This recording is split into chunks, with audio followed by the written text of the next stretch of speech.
Everything you're about to hear is for entertainment purposes only. Listen, have some fun, but don't ever do, believe, or promote anything they say. They're idiots. Guys, hold up. You should know, this ain't for everybody. Welcome to Savagely Loud.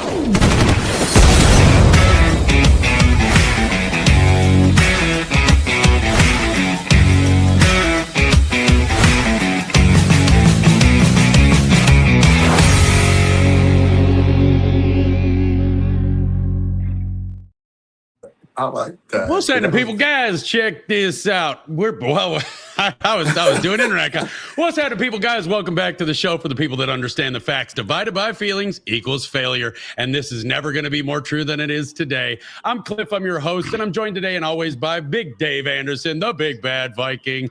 I've got Laura doing the comments. That's my wife. That's Mrs. Savage. I know a lot of you people have been asking me to do an interview show with her to see what it's like to be married to me. We might just do that. I'm also joined by Troy Lilly, the Motley Croc Show, the absolute assassin of truth, and then I've got the real Huckleberry, where the E in "the" is a 3. That's a tongue twister, my man, but we love you for it. Oh, who's ready to do this? Who's ready to get into some spiritual warfare? Well, hello, everybody coming in.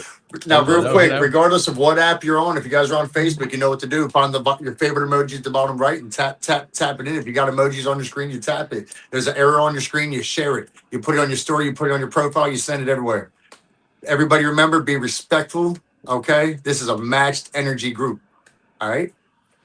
Yes, it is. And let me start off the show by saying, for everybody to everybody, this is not going to be an attack show. This is going to be a truth show, because there have been so many attacks. Spiritual warfare is just reigning over the internet right now.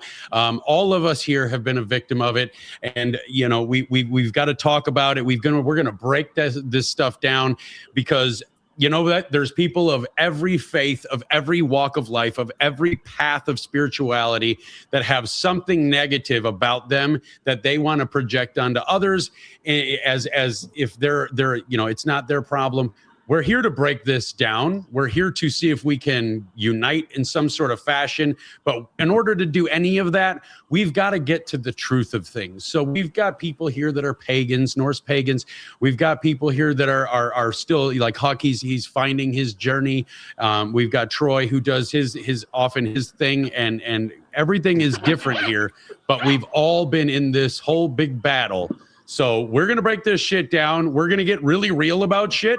It's going to get emotional at times. There may be some digs thrown at each other. There might be some digs thrown across the arena at certain religions. And there is also going to be some truth that you may register as a dig at religion when it's really just the truth. And if we want to, as a people, because I truly believe that as people of this country, especially in other countries, let them fucking worry about them. But in this country ourselves, I truly believe that somewhere deeply rooted in all of us, there is a unity, a unifying factor. We've just got to work at figuring it out. And if we don't figure that out, we're never going to get anywhere. But in order to figure that out, again, we've got to get to the truth of things, because people of all religions are saying this and that and the other thing. We've got religions, people within the same religion that are fighting each other, saying, that's a fake Christian. That's a real Christian. I'm a real Christian. You're a fake Christian. I'm a real pagan. You're a fake pagan. I'm this, I'm that. We've got to break this down. We've got to get into it, and we've got to figure this shit out. Absolutely. But we got to keep emotion. You guys have to remember that you have to remove some sort of emotion from it, because a lot of people allow words. Words are only words until you put emotion behind them. Okay, people said just embrace the knowledge. Everybody should want to gain wisdom. That should be the ultimate goal in life, is to gain knowledge. I think we lost Brother Troy. We lost Troy. Oh no. Nope, there we did. You didn't lose me. I'm just looking at stuff that I have to, I want to make sure I have with me. I'm just behind it, just doing it. Yeah, so. Absolutely. I'm still here. I heard you.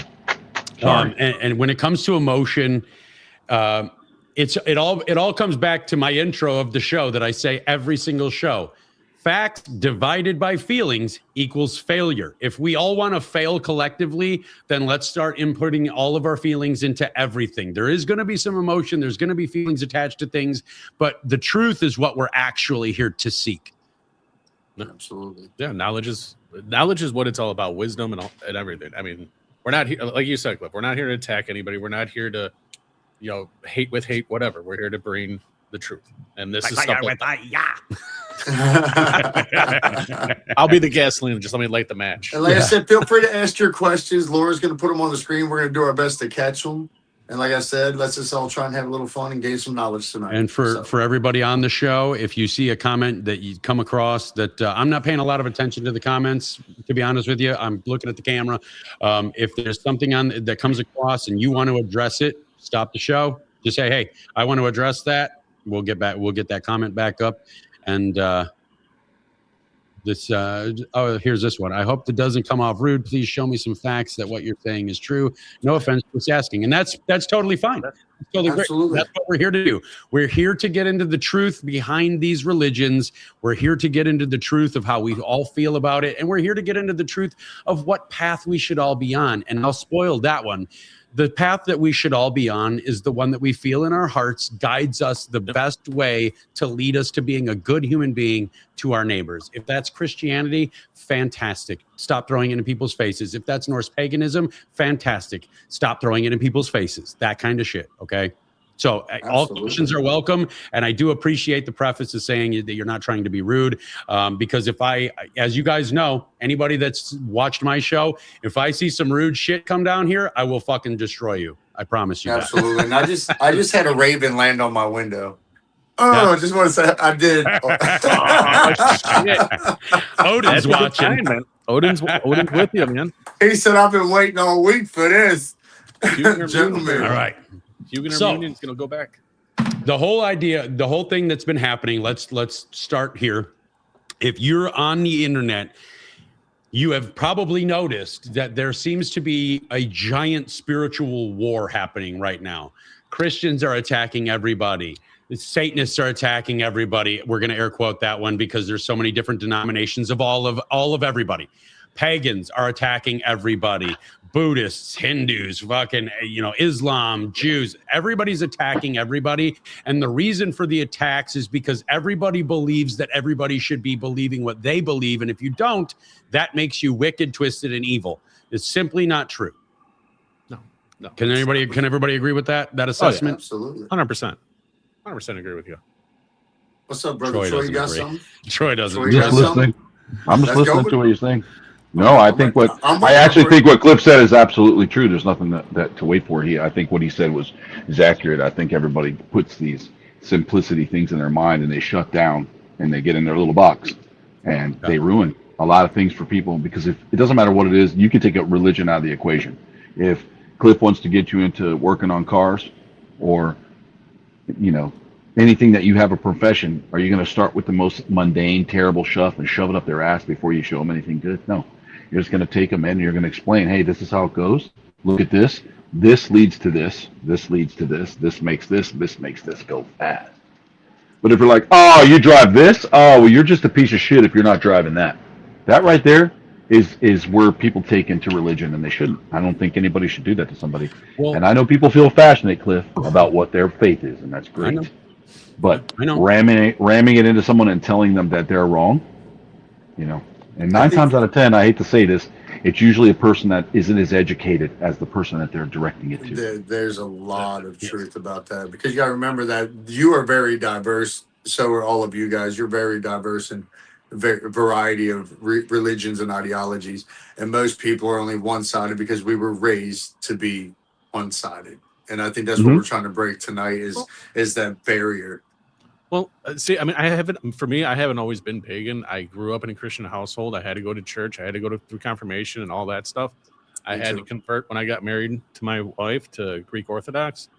But for me, like, it was just, even when I was at a young age, church for me never like really. No. To me, I didn't feel like I fit in. You know what I'm saying? Mm-hmm. It was just I always had that calling, and it wasn't until probably about over 15 years ago where I finally answered that, and I started following this path. And for me, it's been the best thing that I've ever done. Right. You know, but I mean, I grew up in that household where we had to go to church, we had to do everything, you know, and go to the Sunday school and all that stuff. So I was an altar boy, Dave. You an altar boy? No, it's not a sin, my son. That's why altar boy's hair's parted in the middle. It's not a sin. It's not a sin. Now if he came out here with a joke, people. If you came out here with the robe and stuff like that, I'd be a little like, okay. I used to wear that, singing the bells, swinging the smoke. So, and now that Dave, you've shared a little bit of history, let me share some of my history with people, because I've got a checkered past as well. When it comes to religion, God was not allowed in my house. My dad would say God, openly, he's sitting this one out, motherfucker. Like, he wasn't allowed in my house. So growing up as a child, I didn't have a religious figure. I mean, my grandma was Irish Catholic, and she was the greatest person in my life.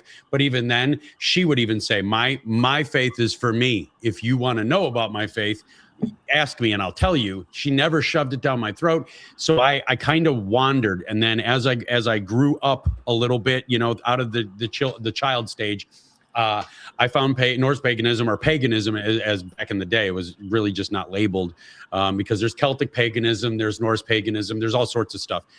Paganism is really just a broad spectrum term for non-Christian. That's really what it is. Yeah.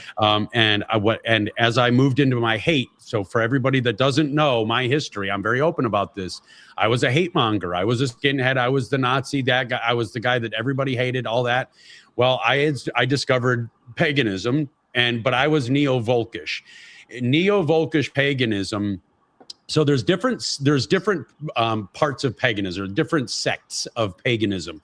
And one of the sects of paganism is Reconstructionist. Reconstructionist, the way I can relate it most to Christians, I have found the most efficient way is to say that they're like the Baptists, the Southern Baptists. The Reconstructionists are the ones that want everything the way it was in the old world. And there's very staunch laws about what you got to do, what you got to be, how you got to think, how you got to practice. Well, neo-Volkish is an extension of that, because it adds a racial factor. It adds a racial purity factor. Now, this is not a typically accepted pagan practice. In fact, in 2016, the entire world pagan fucking organizations, they all banded together and they actually denounced neo-Volkism. They denounced the neo-Volkish set of paganism, because for pagans, it's not about race. It's not about color. It's not about where you came from. It's not about being born into it. It's about finding the path that suits you. And if this is that path, anybody can practice it. So when I did that, I got out of it, and then I struggled.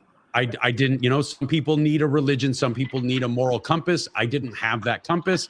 I struggled. And then I got into Jesus. I got into Christianity, and I tried for years and years and years to become Christian, to feel Christian. Let me say, because I never felt properly Christian. I never felt like Jesus was really looking after me, because that's why I moved to paganism so early, because I figured everybody around me was telling me that God gives you your life. Well, he gave me the worst life that I could ever imagine. So I had a vendetta against him. So I moved into these other paths. But as I became an adult, I struggled trying to become Christian. I tried to, believe in God and Jesus, and I tried to learn. I tried to read the Bible, and there was things in the Bible that I couldn't wrap my head around, how people were preaching this, and I didn't feel good. And one of the biggest ones, one of the biggest problems that I took as a reformed Nazi, okay, because I'm not in that life. I haven't been in that life for 25 years. As a reformed Nazi, I hit, and I'm going to read this to you. I hit a passage in the Bible, a part of the scripture, that I couldn't get behind, because I had struggled so difficultly to get away from the life of hate. I saw this and I couldn't wrap behind it. And it's Ephesians 6:5-9. And this is how you're supposed to own slaves, and how your slaves are supposed to act. Let me read this. It's very short.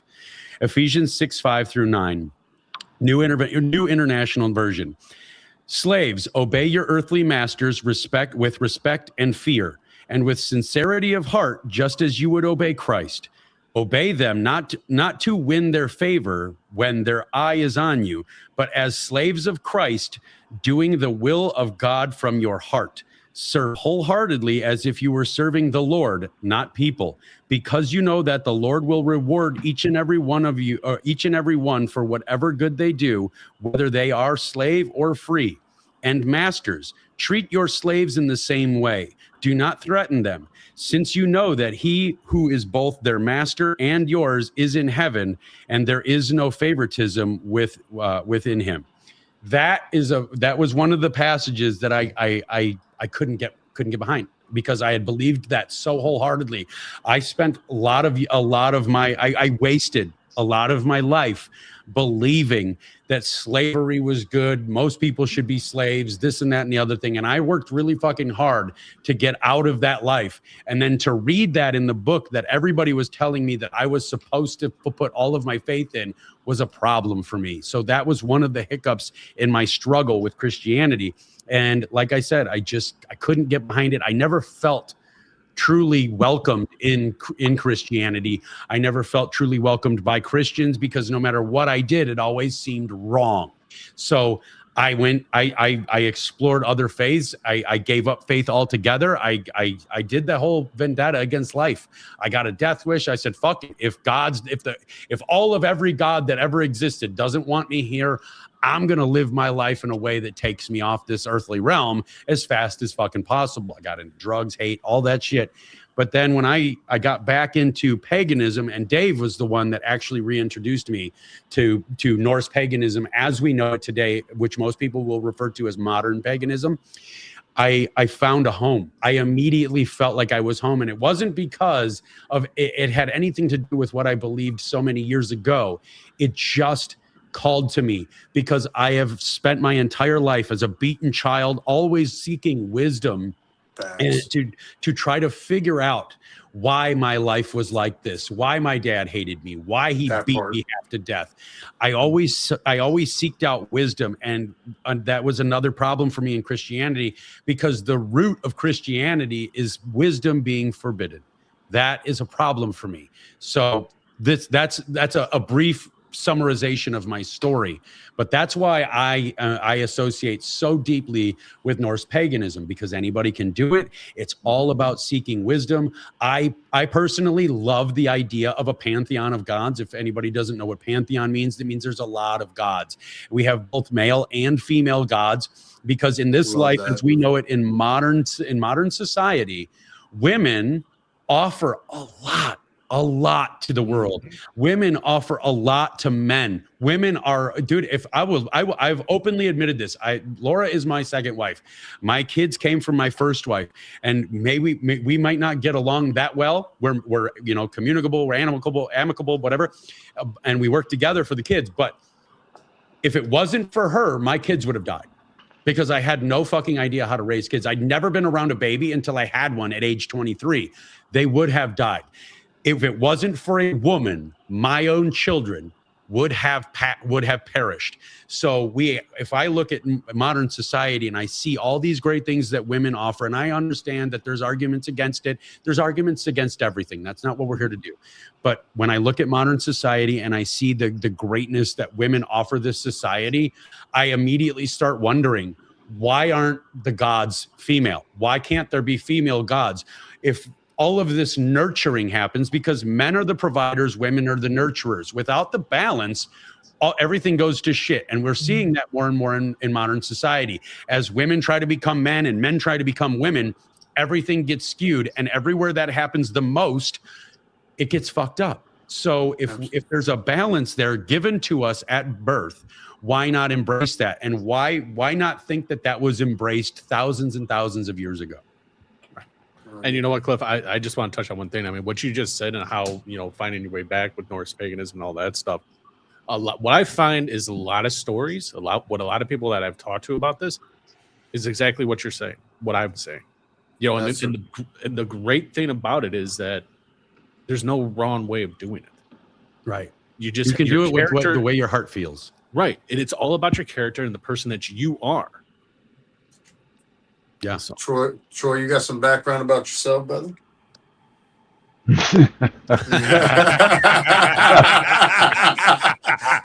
had to open the gates a little bit, baby. I had to open the gates a little. That's what I've been waiting.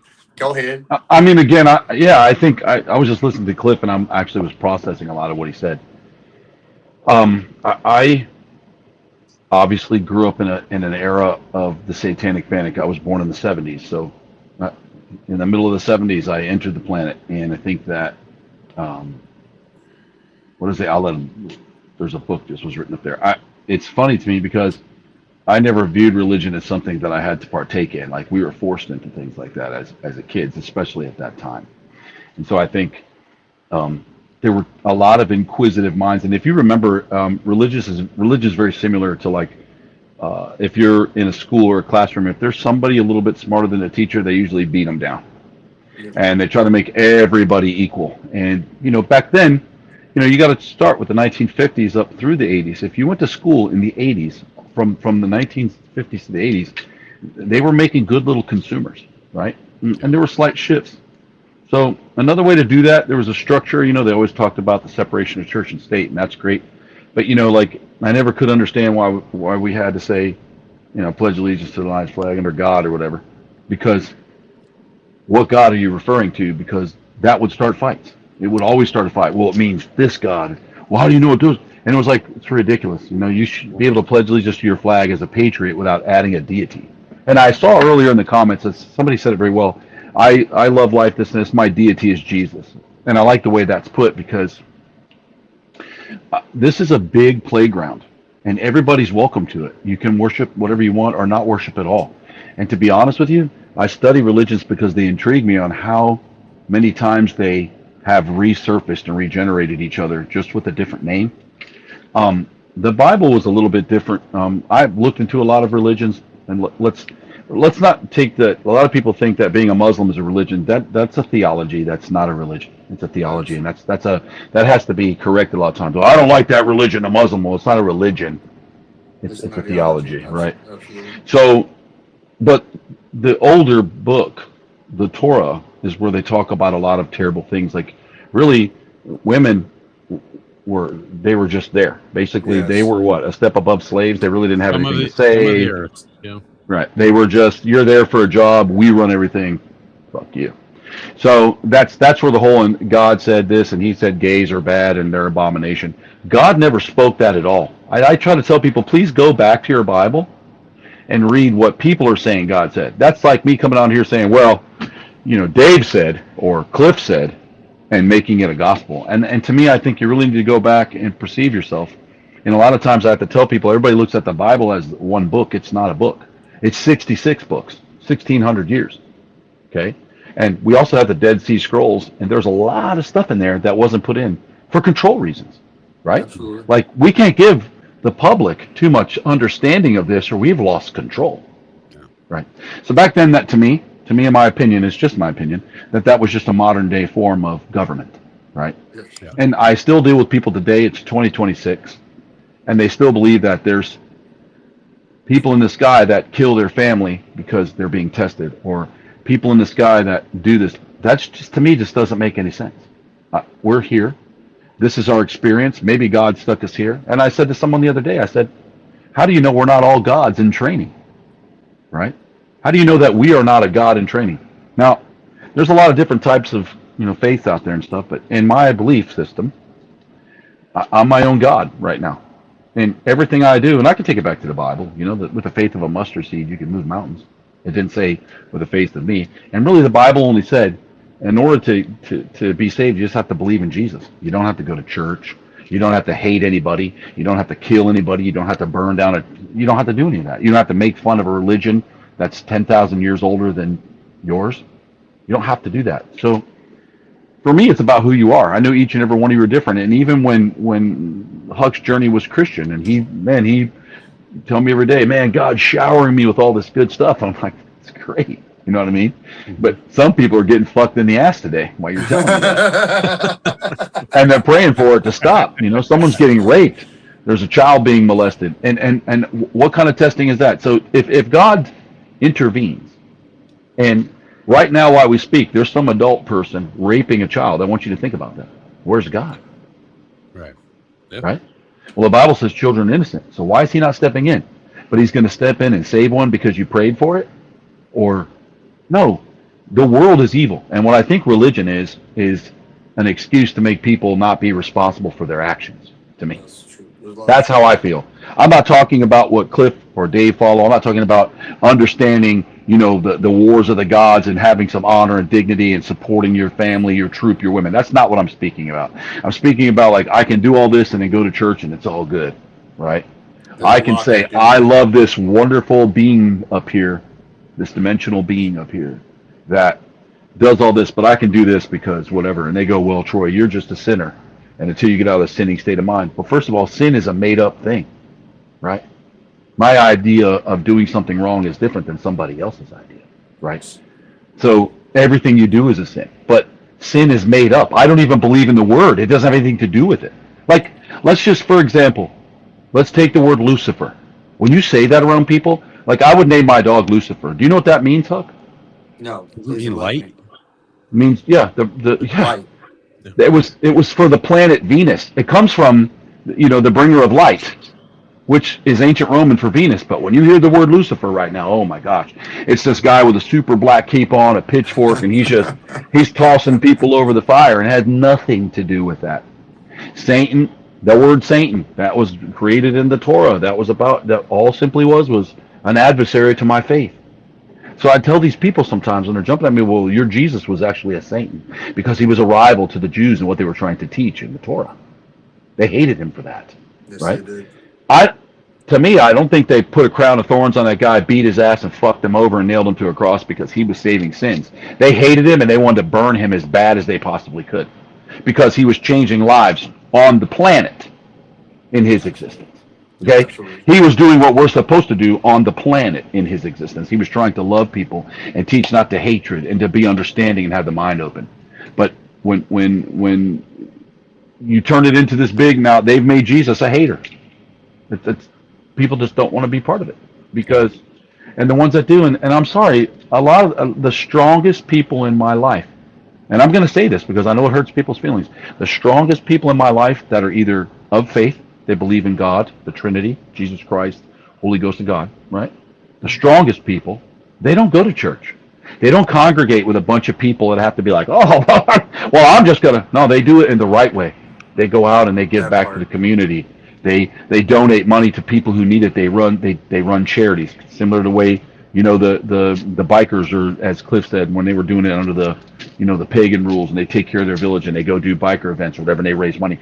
That's what they're doing. These are not people that have to have a crutch. Like, they go from alcoholism to professional victim to finding God to holding on to God to shoving God up everyone's ass. That's the difference between what I consider they call themselves a Christian and actually having a faith that you follow and that you love. That's the difference to me. So, and these people are smart. I'm not saying, oh, if you're a Christian, you're a dummy. It's how you portray what you're trying to learn about. You're way too young in your faith to be out here killing everyone and hating on everyone, and killing emotionally is what I mean, or hating everyone because you read that something said, or some guy in a suit that's going to take money from you. Yep. Get in his Maserati tonight. Yep. Go take one out, just rub a few out on a hooker, do some cocaine, go home and kiss his wife to bed. And let me tell you something. I personally know pastors like that. Yeah, so do I. Personally. Okay? Absolutely. They think it's funny. They're like, bro, you should have been like, yeah, I probably should have. But Yep. I chose a different path in life, and I just don't want to do that because, again, I don't know what comes when my spirit leaves this body. So I'm trying my best not to be a complete piece of shit. I make mistakes, but I'm going to get there. I wouldn't hurt anybody on this panel. I'd be the first to depend. But if I did walk in and see a kid getting molested, I'm going to clean the house with them, dude. Completely. Absolutely. Yeah, So God doesn't intervene, in my opinion, on this planet whatsoever. I don't care how much you pray. Praying is meditation, by the way. I hope everybody understands. Meditation, Absolutely. manifestation. That's all praying is. It's Praying is not for the yourself. man. Praying is for the man. It's not for God. It's for the man. I've always believed that. But again, it's my opinion. I don't want anyone to change. You follow whatever path leads you. Just don't hurt anybody or abuse them mentally. And we should all get along just great. Thank you. Well, I associate what you said largely with the newly sober drunk analogy. How I always say, nobody likes the newly sober drunk, and what I mean by that is it's not drunk and just Laura. alcohol; it's everything. So it's, you know, you've gone through some issues and you found something that you latched onto that was good, that was positive. It made you look back at your pathway to reach that point and understand how negative that pathway was. So because this, whatever this thing is, might be religion, it might be, you know, the local VFW bingo night, it might be whatever, but it brought you positivity. All of a sudden now you're all across the masses telling everybody they need to do it because it brought you light. That's not how it works. That's why nobody likes the newly sober drunk. Nobody likes the preacher, the guy coming out and preaching about how I found this thing and it's the most magical thing, and if you don't do it, you're missing out. That's what I mean by the newly sober drunk, and that's unfortunately a lot of what we see in Christianity right now. And this is why I separate Christians and what I call Jesus people. Jesus people are the people that believe in the word of Jesus, as we are told today. He was the light. He was the savior. He was the good. He was the one that didn't need you to be sin-free to come to him. He wanted the sinners. He wanted the prostitutes. He wanted the thieves. He wanted all these people to come to him so he could help them. And that's how it's supposed to be. But unfortunately now in modern society, Christianity is largely based on optics, is the fan club. The fan club is twisted. The fan club believes that you're supposed to be perfect or you can't be a Christian, or if you're not perfect, you shouldn't be a Christian, when Christianity, as we know it by the word of Jesus, it's all about, you're supposed to welcome everybody and allow them their path and allow them to find their way. And if they ask you for help, you help them. And unfortunately, we've gotten to this dividing line where Christians believe if you're not Christian, you are evil. And there is no discussion to be had, when honestly, the best people I know on earth, some of them are Christian, some of them are pagan, some of them are Satanists, some of them are Buddhists. That's the way this works. I mean, I even know good Muslims, believe it or not, because I know I know a hot topic. I know good Muslims. I know a Muslim woman right now that refused to kill a colony of ants that was living under her house because something in their belief, which I don't know anything about. I only know what the social media tells me, about raping babies and all that shit, whatever. But she refused to murder she refused to get rid of the colony of ants under her house because she said that was murdering an entire civilization of living things. And her culture told her not to do that.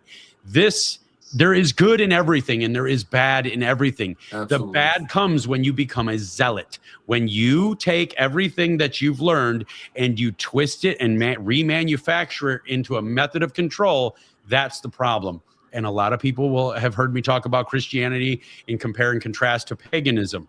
I always say Christianity is nothing but paganism that was rewrapped with a couple of details changed so that man could control other man. Now, I will break this down really quickly if I can. What I mean by that is paganism predates Christianity in all forms, in many forms. It predates Christianity.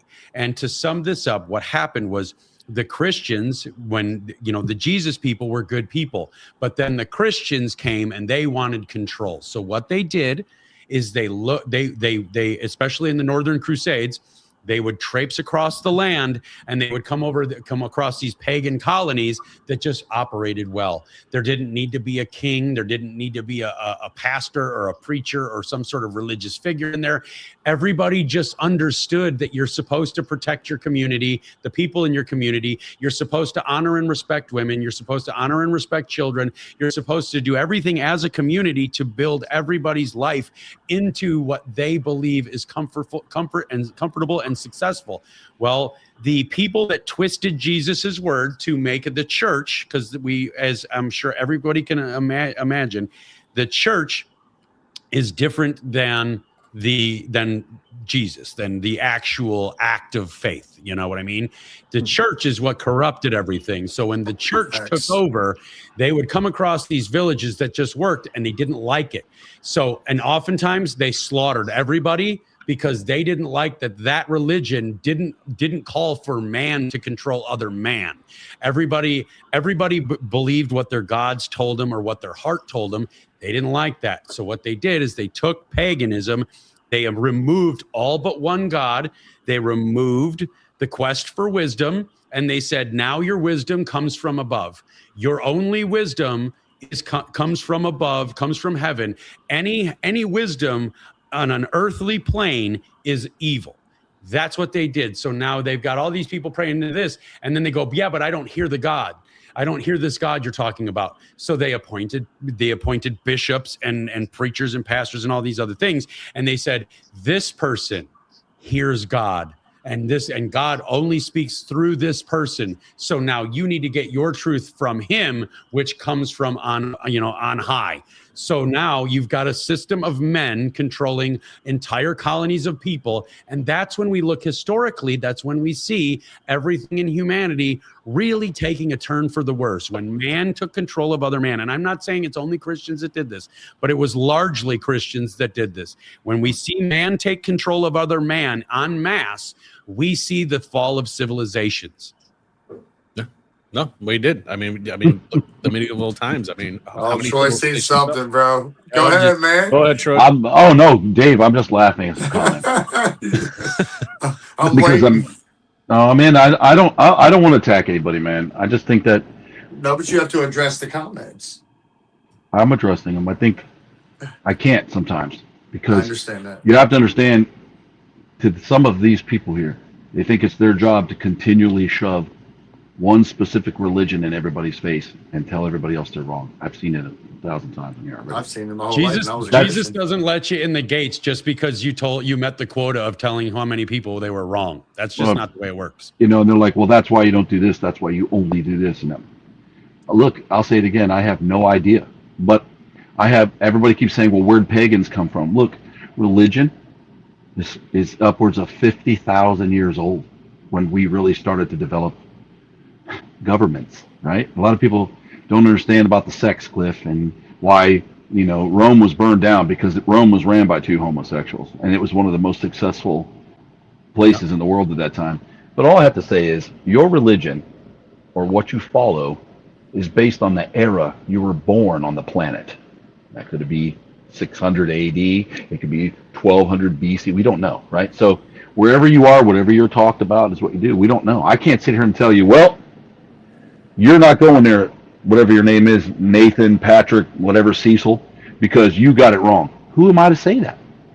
Just because, again, you took a chapter out of a book, yes, and you pulled Torah from New Testament, I like I said, Cliff and I had a great discussion how the pharaohs were scared of Moses because he was a fucking wizard, right? There's documents on that before the Bible got a hold of this guy. Like, they're like, no, in the Bible, he was found as a baby and he was in Jerusalem. No, motherfucker. He was found by the pharaohs in the river, and he did not resemble any other thing that they had ever seen. His skin was glowing. He had a different look about his eyes. He was doing shit way before he got into the Bible magic of turning staffs to snakes and splitting the Red Sea. We do know now by science that for some area there in that ocean, there are chariots in the bottom of that ocean. So I'm not going to say it didn't happen. Why the fuck are they there? I don't know. A Bible person, because Moses did it, because it was Moses. Probably was, but not in the context that you're shoving it up everyone's ass. But they don't ever go, hey, you know what? You're right. I've got my version of it in the Bible, but let me look and see where he came from for real. And how pharaohs were scared of him and pretty much all abolished him because he was more powerful than them. He could do things, right? So we just erased all of that. Was Merlin real? We erased all of it. He basically was Merlin. Like, is Poseidon real? We're living right now in a world. Cliff and I have such great conversations all day. If we could just have cameras on our conversation, right. We live now in a world where, there's U.S. military men out on boats and huge ships and submarines. And there's fucking shit flying out of the water and entering the water at any given time, it feels like it. And we have no idea what it is. Right? But you have people that go, oh, that's just all made up stuff. It could be. Or we have no idea what's in the ocean, and we don't know who started the planet, And like I was talking to Cliff earlier about Prometheus and, how humans brought different DNA to here, and it kind of tied in with the flood and all that kind of stuff. And we've already proven that the water on the planet. So it's so hard when you understand facts versus like Star Wars. Like, well, Darth Vader did this, and Luke Skywalker saved the whole universe. Oh, did he? So at the end of the day, we already know that yes, there was flooding, but the water never went above Mount Everest, and Mount Everest existed during the time of the flood. We know mountains get higher and lower. That's how it works over years, but never existed. So the entire planet was never fully flooded, just one area. Kind of like when earthquakes would hit one part of town and not the other, or in Florida back in the 1920s and earlier than that, when hurricanes would wipe out a whole town and they thought that they were like now Mad Max. The whole world was genocide. It was over. The earth killed everybody. God was pissed and wiped everybody out, even though it was just a couple miles wide and everybody else is functioning okay. Well, so we also have to take into context it was written. People have to understand that people back then didn't have a view of the world as we have. That's interesting, Brandy. Right there, Brandy, Cliff. Can you put that one back up? Yeah, grab that God one. or is Thor Jesus? Actually, Odin is the All-Father, so technically that would be, if you want to look at it in Christian metaphors, Odin would be the All-Father, the God. Who would relate more to Jesus would be Balder. Tyr. Oh, yeah, Balder. But there's an argument that Tyr was supposed to actually be in Odin's position. Tyr was the original chieftain.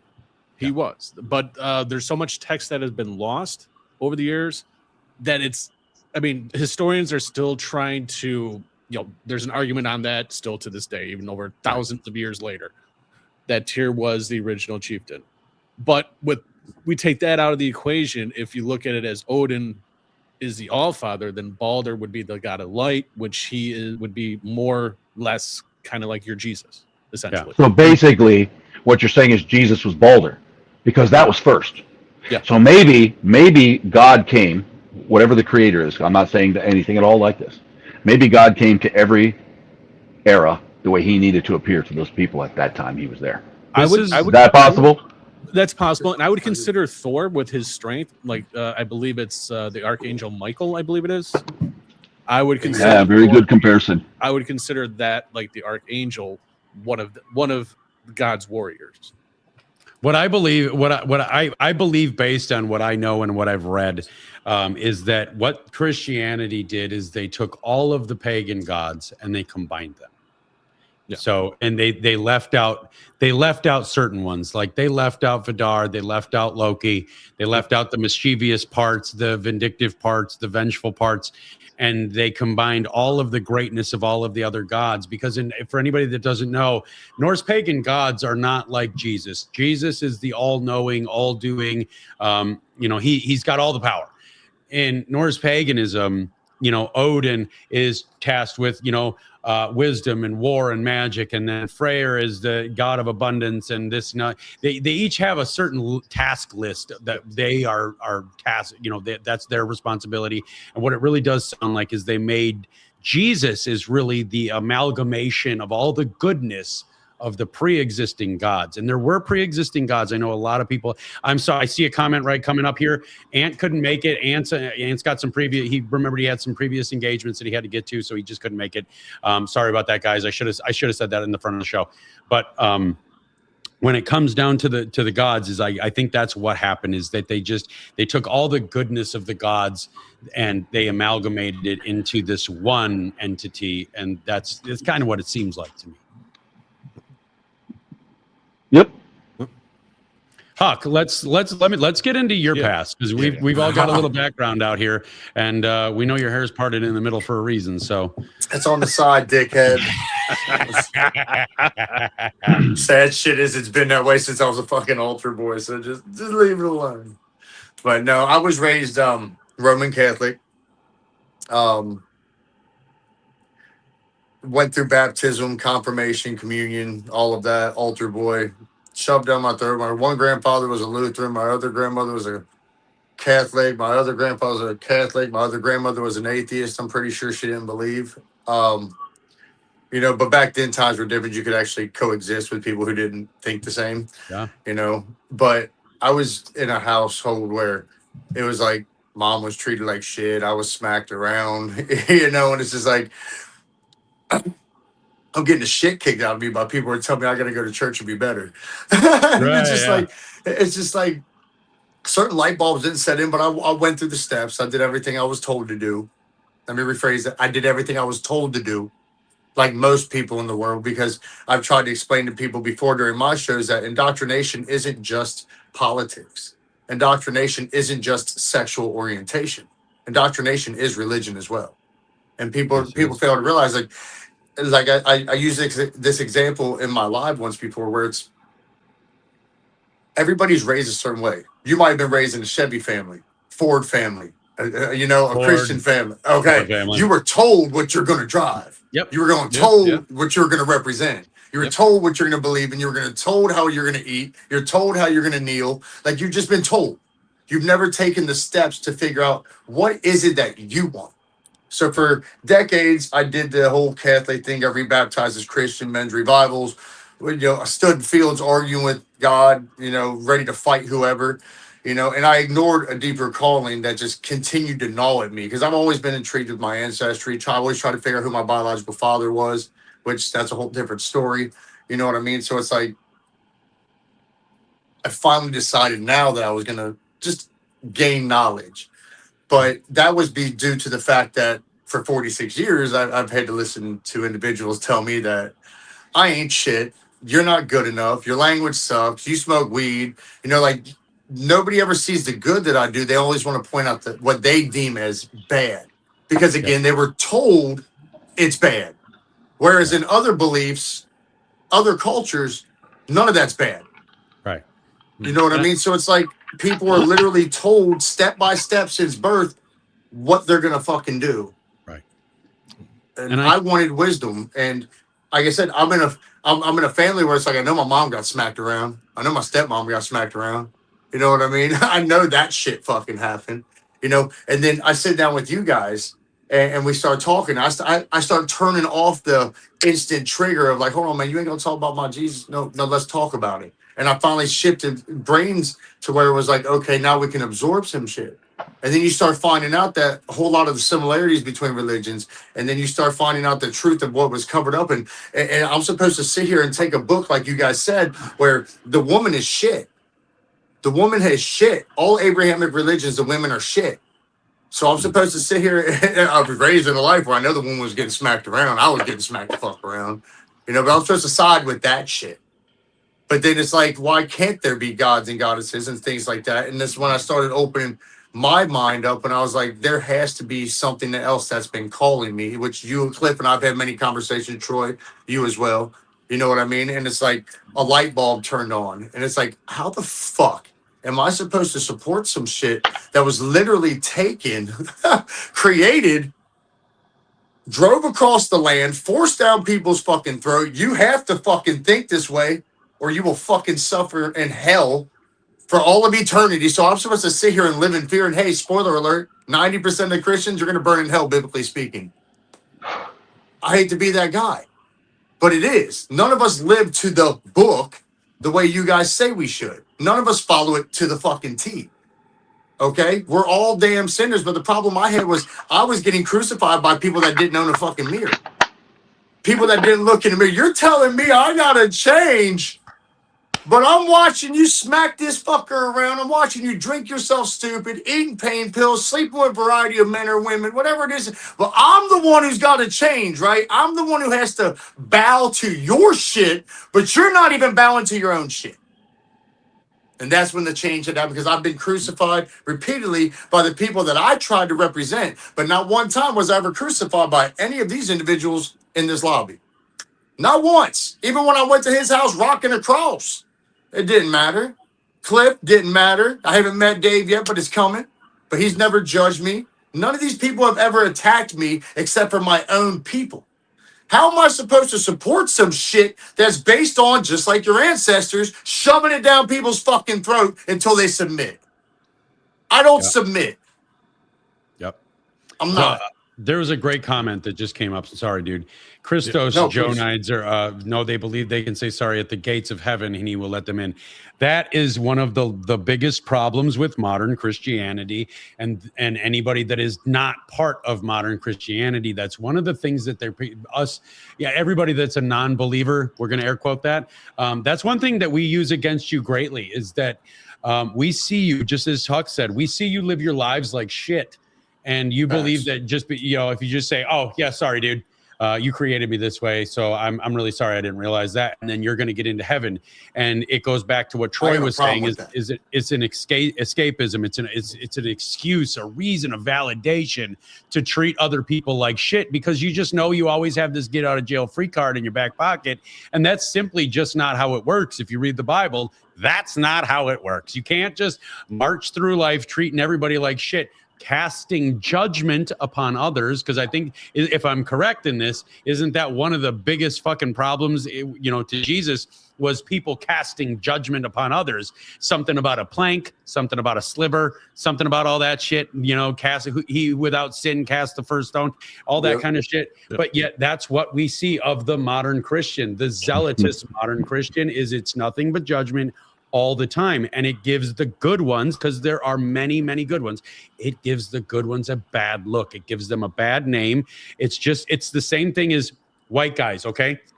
White people for the longest time, and I know anybody that's watched my shit has heard me say this. I am literally internet famous for saying it's getting really difficult to go for a walk, trip on a rock, and not land on a white guy trying to fuck a little kid. We've had a problem in our culture for a great amount of time since the beginning. Of abusing children. White men love to fuck little kids. We see it in our government today. We see it in governments across the world. They all band together and fuck little kids, allegedly, of course. But they can do that because in their religion, they believe that all they got to do is be like, oh, that wasn't right. Sorry, dude. All right, gates are open. Cool. And then it's all forgiven. Nobody has to live by the word of God. Now, real quick, somebody had commented, sir, are you saying Jesus isn't real? No one's saying that. They've already proven Jesus is real. Absolutely. And like Troy's pointed out to me, and I'm going to take the words out of his mouth, basically, the theology behind Jesus is amazing. And if you followed the theology behind Jesus in itself and removed man and everything that they had to fucking say, you would be a good person. Which is why we all come together, because I try to gain knowledge from these individuals from their beliefs, because their beliefs have made them good people. Regardless of how they look, or they're scary, or they paint their nails, or they got skulls and shit around. Every one of you love fucking Halloween. I didn't do that tonight because I didn't want to add any extra flash. All of you guys love the creepy. All of you guys love the horror. All of you guys like the nasty. You guys love that shit. Just stop pretending like you don't. Okay, like he said, you get to be like, well, I'm sorry, I fucked up, but you're the man, and we're good. I've always had a problem with that because I spent 6 years working in prison surrounded by 75% of the population being pedophiles. I have a fucking problem with these people being here, okay? I have a problem with them existing. And the fact that you're going to tell me that they can find Jesus, I find it fucking convenient that every cocksucker who does some foul ass shit all of a sudden finds Jesus, just like these OnlyFans chicks that after they made their millions, they find Jesus. It's their fucking scapegoat. That's your fucking ticket out. That's your escape system, like he fucking said. I got a problem with that because you're dodging accountability. You're dodging accountability, and you don't get to use your faith to hide from fucking accountability. That's my problem. They build a lot of churches to hide all the hate, Well, and really, that's not the principle of that. No. People have done that. Yes. And that's the whole thing. That's what I always say about religion is I separate religion from the belief in Jesus because, or the church from the belief. I agree with you, because the church is what is man-made. The church is what corrupted the theology of Jesus and twisted the fuck out of it so that the church could control the fucking world. They wanted the wealth. They wanted the riches. They wanted to be able to abuse everyone and anything and get away with it because they always have this escape card. They always have this get out of jail free card. It's the church that fucked up Christians. And, and I've been seeing I've seen a couple of comments now. To sidetrack really quickly, if you're looking for an introduction to modern Norse paganism, The Way of Fire and Ice by Ryan Smith is a fantastic starting point. Yes, that is the book that you will want to start with. It's a broad spectrum introduction. It gives you everything you need without giving you so much detail that it becomes overwhelming and you can't read it. The Audible book is phenomenal as well. And real quick, somebody made a comment said that God's a woman. Now, real quick, Troy's always had a fabulous thing because he uses this when it comes down to people that want to crucify our brother Ant. Would you continue with that? Because you know where I'm going with this. Are you talking like if God's a woman? You know how God doesn't recognize any gender, sex. Well, somebody just said Jesus' mother raised Moses. That's sad, but not true. At the end of the day, that's not true.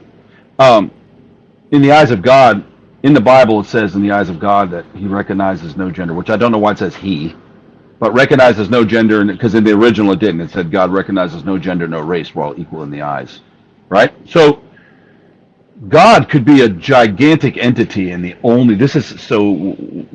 we go to the spiritual journey, right, and we leave this body and we die and we're no longer immortal, now we're in energy, there's no need for fornication.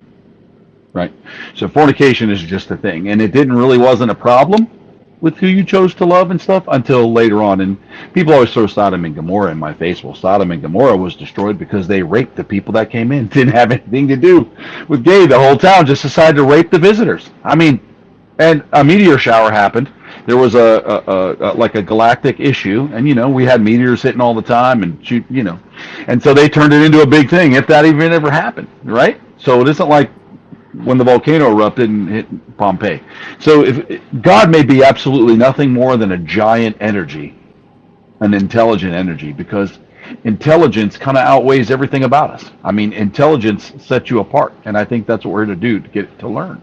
So I don't know. Nobody hates gay people. God never said it. Jesus never said it. Never. And the whole thing about same-sex was because they didn't want those in the Torah. They didn't want people sleeping with little boys. They didn't want to, like in some countries, you can't sleep with a woman until you're with her, but you can dress the boy up like a girl, and you can fuck him all day, man-boy days and stuff. I mean, and that's real. A lot of people are sitting home in your apartments, your houses, or your trailers right now. Like, you have to understand that you have to travel a little bit and got to get out a little bit more before you put something as a fact. Research everything before you put it out there. And here's an interesting fact, because Christians, as all of us do, not just Christians, we think that we look back at the Spartans and we're just like in awe, right? We're awestruck by how amazing of a warrior they were as a whole. They conquered lands after land after land, and we're mesmerized by the Spartan. The issue is that when we get into these conversations, I get into these conversations with the Christians, they reference Sparta and the strength of man and this and that. First and foremost, the Spartans had nothing to do with Jesus. Secondly, they were all gay. Was actually commanded. No, I'm serious. It wasn't. I was waiting. And it wasn't because of the way they were dressed. They were actually commanded to be in love with each other and to fornicate with each other and to love their shield, their shield partner, because they knew the people the rulers of Rome or the rulers of the Spartan army knew that you would fight harder if you actually had a romantic love for the people sitting next to you. So the whole entire Spartan army was all fucking each other all the fucking time. But all of a sudden, being gay became a fucking problem. But we'll still look back at the Spartans and say they were the mightiest warriors of all time. That's something I don't know anything about the Spartans. So, deep dive into that shit. Well, see, here's my problem with everything is, like you said before, is that they have 66 books, correct? 66 books, but we get one. They pull a little out of this, little out of this, little out of this, little out of this, and they go, here, that's all you get. Now bow before me or burn in hell. Well, and it was all assembled in a courtroom. That's the other thing that most people don't understand, is that the Bible was assembled in a courtroom. They actually met, all the leaders of the religion met to see what they were going to put in the holy book to give to the population. Well, and didn't kings also play a role in that too? I mean, well, King James, but he was a raging homosexual. Yeah. I mean, he was a woman abuser. He was he was everything that the Bible says you can't be. But he did it though, right? And here's what you guys have to abide by. Don't worry about what I'm doing though. So here, let's turn this a little bit. Now, I want to do a little educational thing for the Christians out here that don't understand paganism, or bluntly, you don't understand where the fuck your holidays came from. I've got something pulled up that I want to read through that will shed some light on Christmas and Easter and things like this. So let me get into this here. So let's I thought I had it. There we go. So let's take, first and foremost, we're going to go through some holidays. I'm going to read you just a brief description of it. Oh, there we go. Thing came. We just got hit with a fucking storm. Oh, yeah. Please go past me. So New Year's Day, as early as 2000 BCE, that's before Common Era. That's 2,000 years before Christ. Mesopotamians celebrated the new year, but the timing of the celebration was centered on the vernal equinox in March. The first calendar of the Romans, which contained only 10 months in a solar year, placed the start of the year as March 1st. The last 4 months of today's calendar reflect their position in the year through their names. September contains septem, Latin for 7, October, octo meaning 8, and so on. The exact time and appearance of the months January and February is uncertain, but they were originally placed at the end of the year rather than the beginning. If we scroll down and we go to Valentine's Day, February 14th is commemorated as Valentine's Day or Saint Valentine's Day in the calendar of the Anglican and Lutheran churches, although in the Roman Catholic Church it was relegated to a local status in calendar of saints, removed as a feast day. Since apart from his name, nothing is known of Saint Valentine except that he was buried on the Via Flaminia on February 14th. Though there were several early Christian martyrs named Valentinus and Valentine, little is known any of them beyond legend. So that's it goes on to Lupercalia and all that. Another holiday, Carnival. Carnival is period between the end of Christmas season and the beginning of Lent, which occurs in the northern climes in the dead of winter. During pagan times and emerging into the folklore of Central and Western Europe, this was a period in which heavy consumption of food was simply a matter of survival in order to ward off the period of darkness associated with the shorter days of winter. As the days began to grow longer, consumption was increased, especially among the Germanic tribes, to both drive back the evil incarnate in the darkness and encourage the return of light.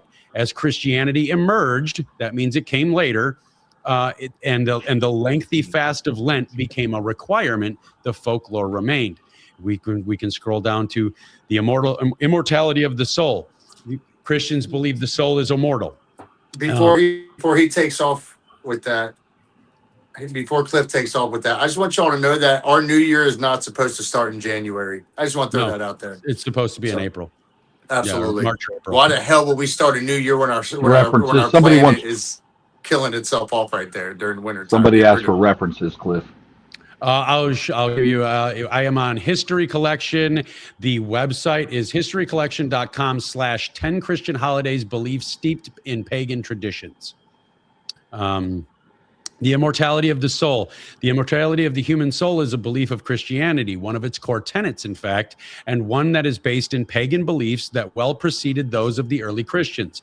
The ancient Babylonians and Egyptians believed in life after death and a path to heavenly reward.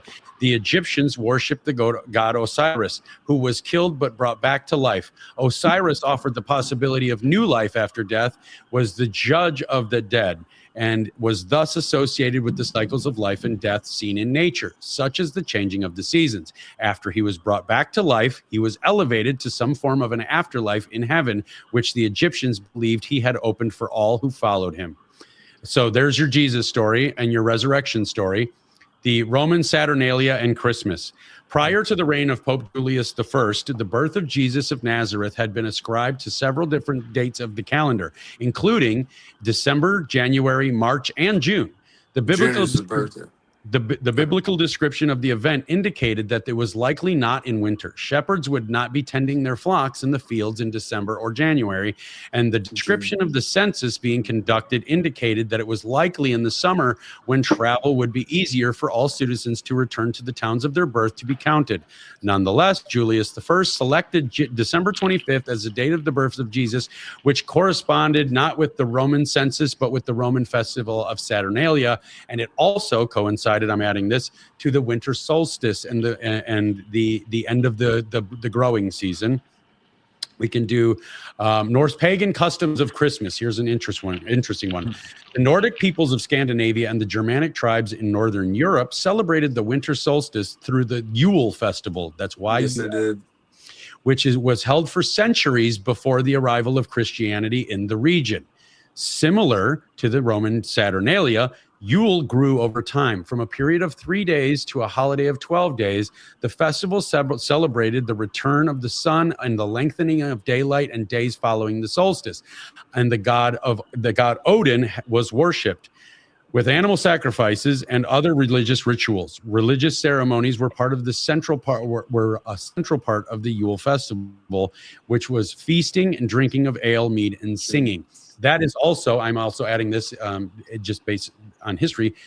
That's why, part of why they chose the date December 25th because it allowed the assimilation to become easier. It allowed the forced assimilation of pagans into Christianity an easier route.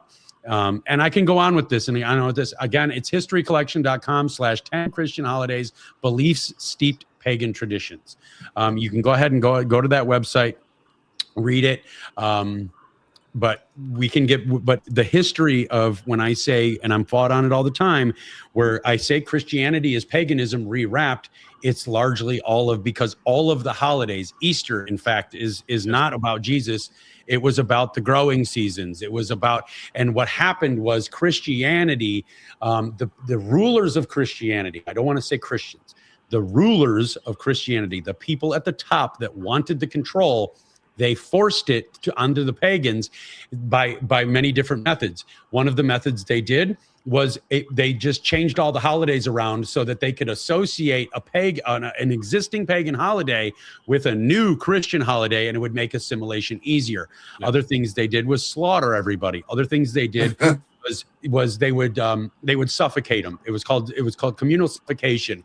And what they would do is the Christians would surround pagan communities and force them to convert by not allowing them to trade, not allowing them to farm, not allowing them to work their land, not allowing them to travel, and eventually, that when you're eerily similar, sounds eerily similar to a few years ago.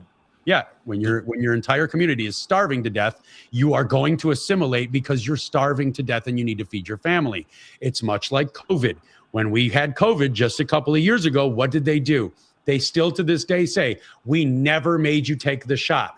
But what they did do was make living life impossible without taking the shot. So they made you, if you didn't get the shot, you couldn't go to a restaurant and eat. If you didn't get the shot, you couldn't go to the bank and put money in the bank, take money out of the bank to feed your family. If you didn't get the shot, you couldn't fly. If you didn't take the shot, you couldn't get gas. You couldn't do this. You couldn't do it. So what they did is they made living life impossible unless you did this. This is a tactic right out of Christianity. Unfortunately, this is the reality of things. And I know a lot of people are feeling some type of way. I don't want you to feel that type of way, but we're here to get to the root of this. And this is a Christian practice. Right. Now, and I saw something that came up about, watch Vikings because it will explain what they're saying. Now, I'm not against watching Vikings. It's Hollywood. Hollywood's going to twist it. It gives you a somewhat of an okay introduction into things, but it's not accurate. Don't put all your eggs in watching the Vikings, please. Now, real quick, somebody made a comment that I like Troy to address. They said that they love the 11 rules. Now, he's going to read some 11 rules for y'all, and then he'll tell you who that list belongs to. I can read them off. I just want to say that I heard a lot of people talk about the end times and taking the mark of Satan or whatever. Whatever. But if we're in the end times, how do you know the mark of Satan wasn't the vaccine for those of you that took it? Willing to just walk into the building and take it. What if that's the mark of the beast? You ever think about that? I mean, in your faith.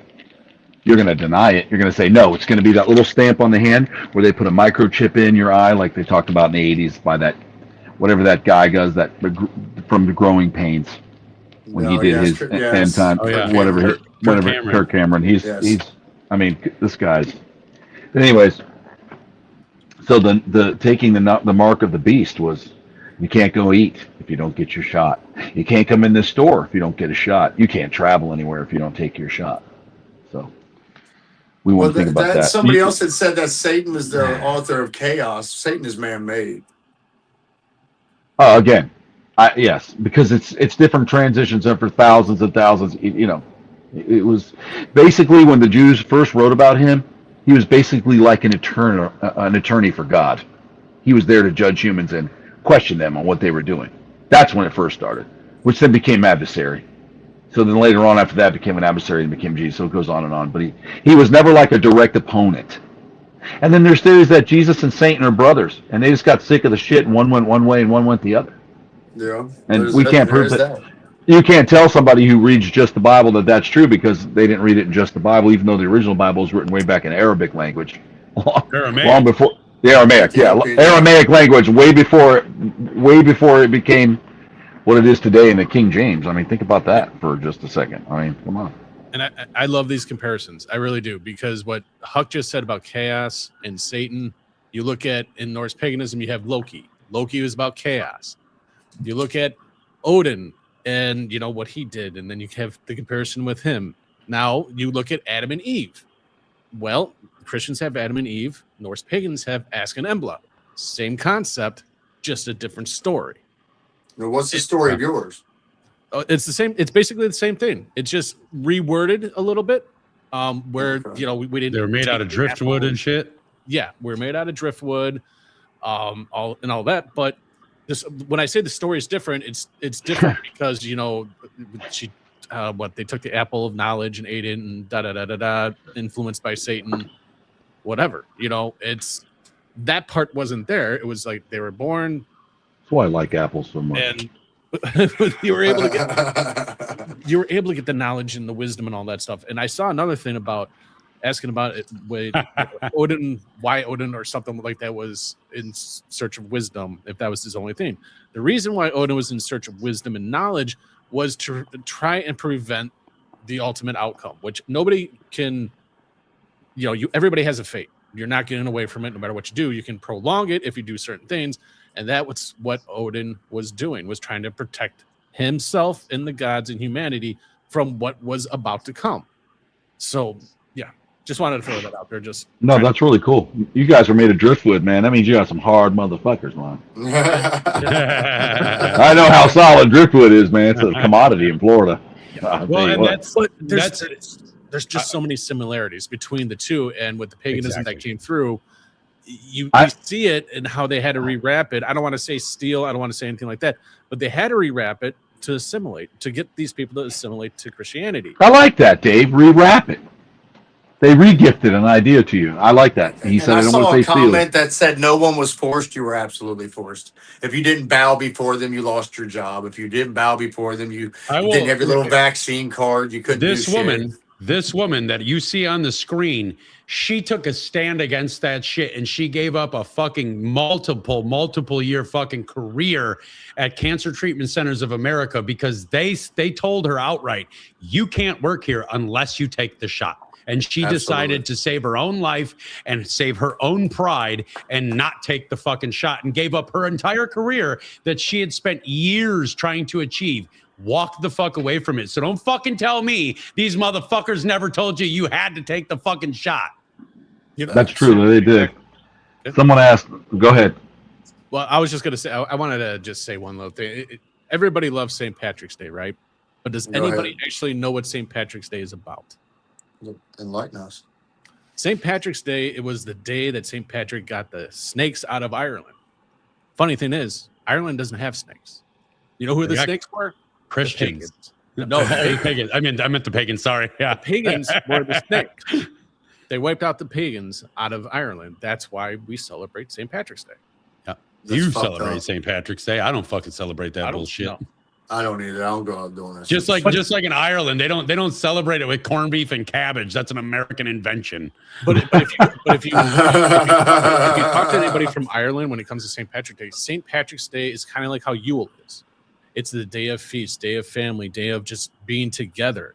They don't celebrate that stuff, but there's a lot. But we see how the West is twisted what St. Patrick's Day is.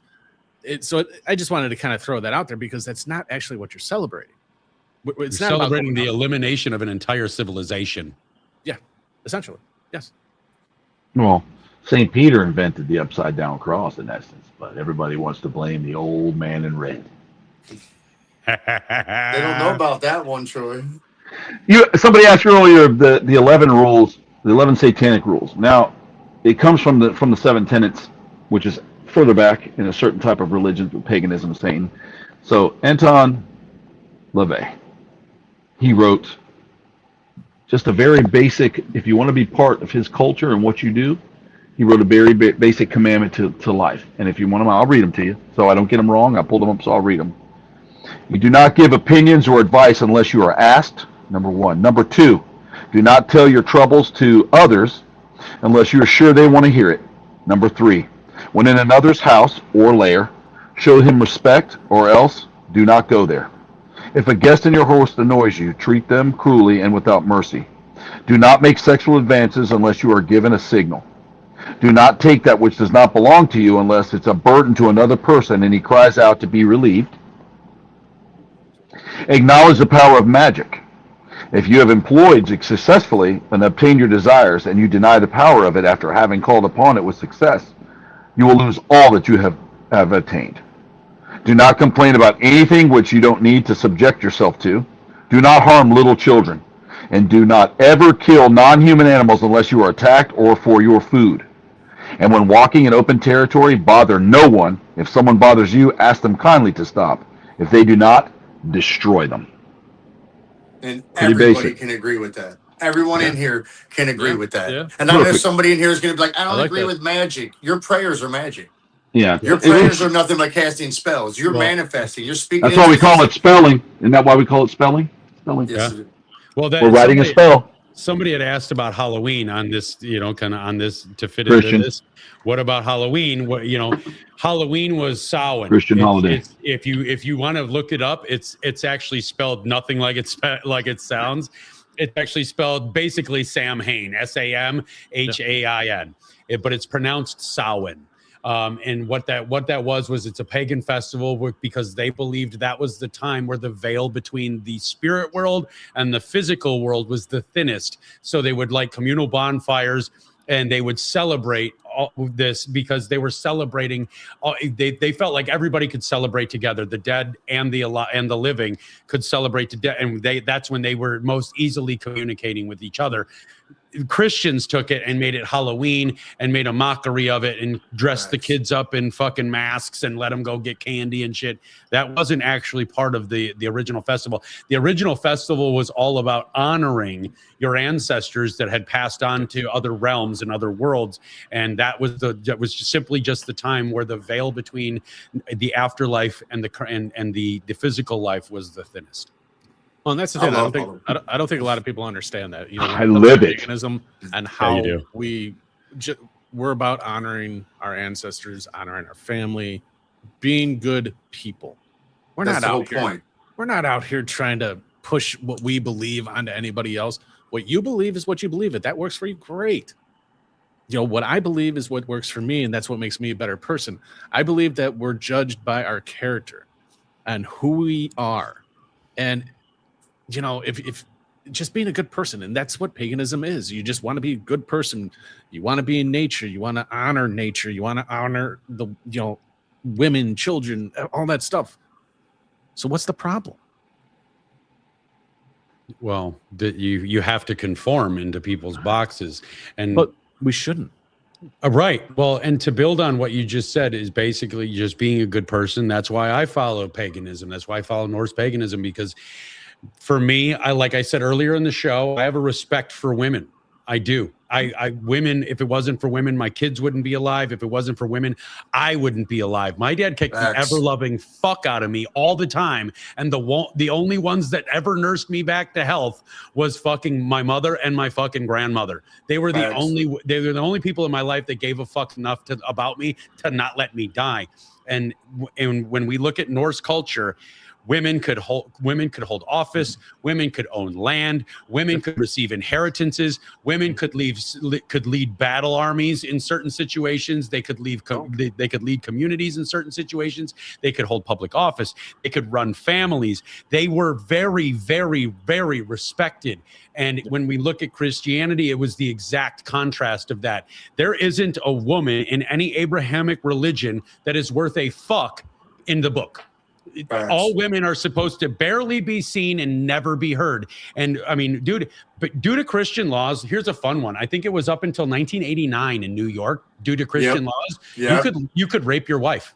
You could literally rape your wife in New York, and they wouldn't even arrest you for it because it was 100% legal based on Christian law. You could beat your wife on the steps of the courthouse on a Sunday, and it was legal as long as you did it there. Rule of thumb. Who's heard of the rule of thumb? I did. Go ahead. You know where that is? You know what that means? By Christian law, you could beat your wife, but the stick you beat her with could be no wider than your thumb. Christian law, beating your wife. And that's why I got a fucking problem with shit. Good thing you're not with a Christian, Laura. And that's what I love with Norse paganism. Jesus is sounding kind of neat right now. No, and with Norse paganism, you couldn't do that. If you did that, you could get exiled from your community, and that was the harshest punishment banished ever have. Banishment and excommunication. Yep. Yes. Because then your family won't talk to you. Nobody will talk to you. Women in Norse culture were able to divorce their husbands, and without any issues.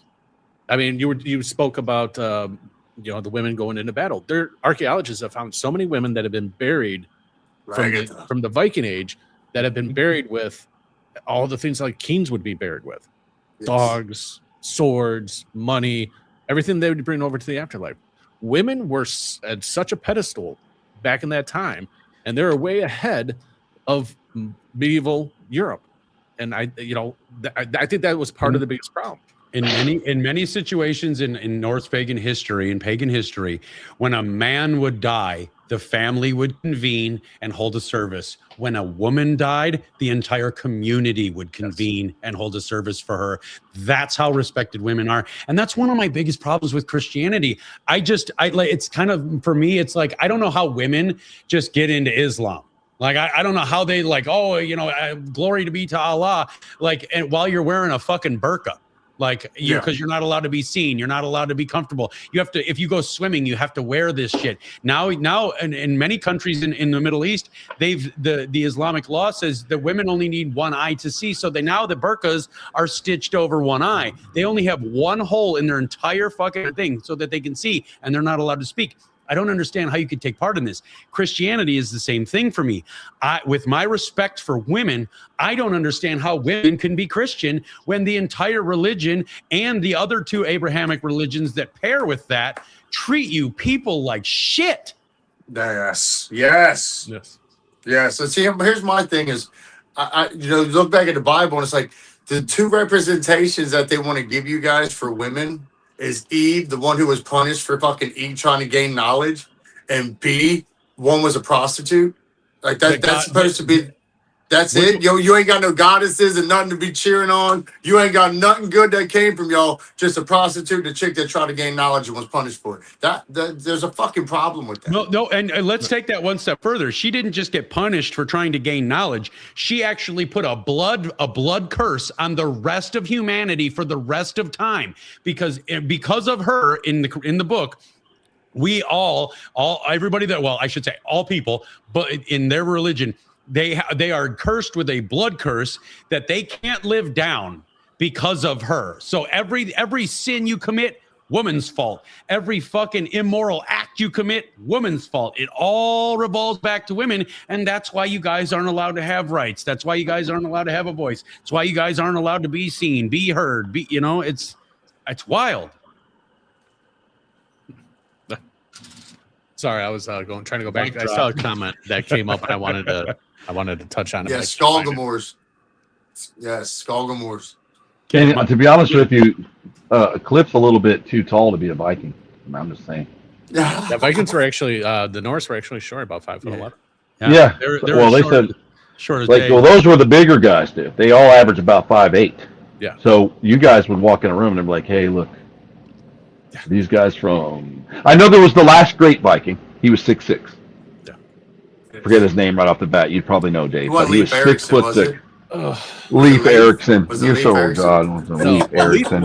You want to talk about Leif Erikson discovered the West. Harold Hardrada. Oh yeah, 500 Harold- years before Columbus. Harold Hardrada was the last great Viking. Yes. He stood 6'6", bigger than his own men. He was a giant among men. Who, 6'6" and Harold 5'8". You're damn right he's a giant. She just got it. Who was that? Original Sin. Whoever just said Original Sin. Yeah, Catherine. Women are. That is you. That is what the Christian fucking church looks at you like. The entire faith says you are responsible for the original sin. Because all you want to do is get some knowledge. And I did for the longest time. And I was like, this is fucked up. Well, that means you have to stop beating them now, Huck. Just kidding. I'm kidding them, bro. I'm joking. That was a joke. Hey, They are allowed to wear socks. The spankings are wanted, okay? We're good. They are allowed to wear socks, and we'll tell you that again. When they call you daddy, it doesn't mean Jesus, you know? Now, that was a little joke to lighten up that stuff. Someone asked me earlier, somebody wrote to me, and they've never heard what I believe in. Listen. Well, you don't speak of it, you really. Because again, it's always been my own private thing. I kind of like a lot of different theologies, right? So there's the theology of Jesus. I like the way he treated people, what he was trying to do, what he was trying to accomplish before man got involved and butt-fucked the whole thing.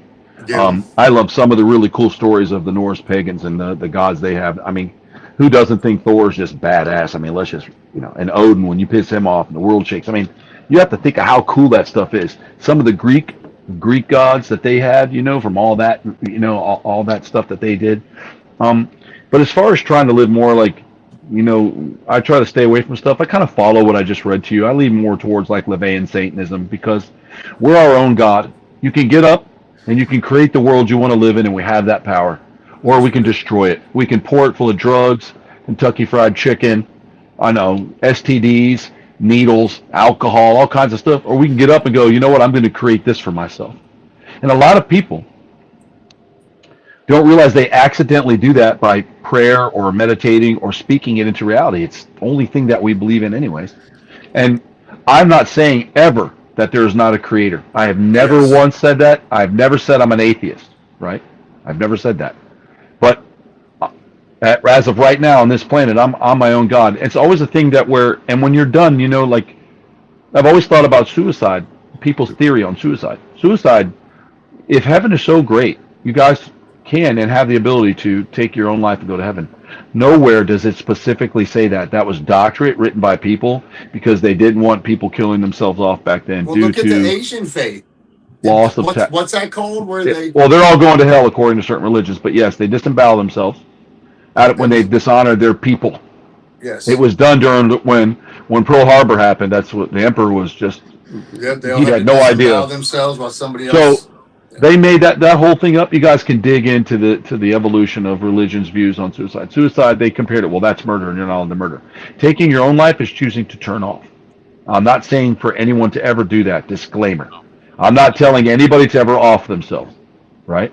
But I still believe that if you have something wrong with you that's no longer done, you have that right to want to go to sleep.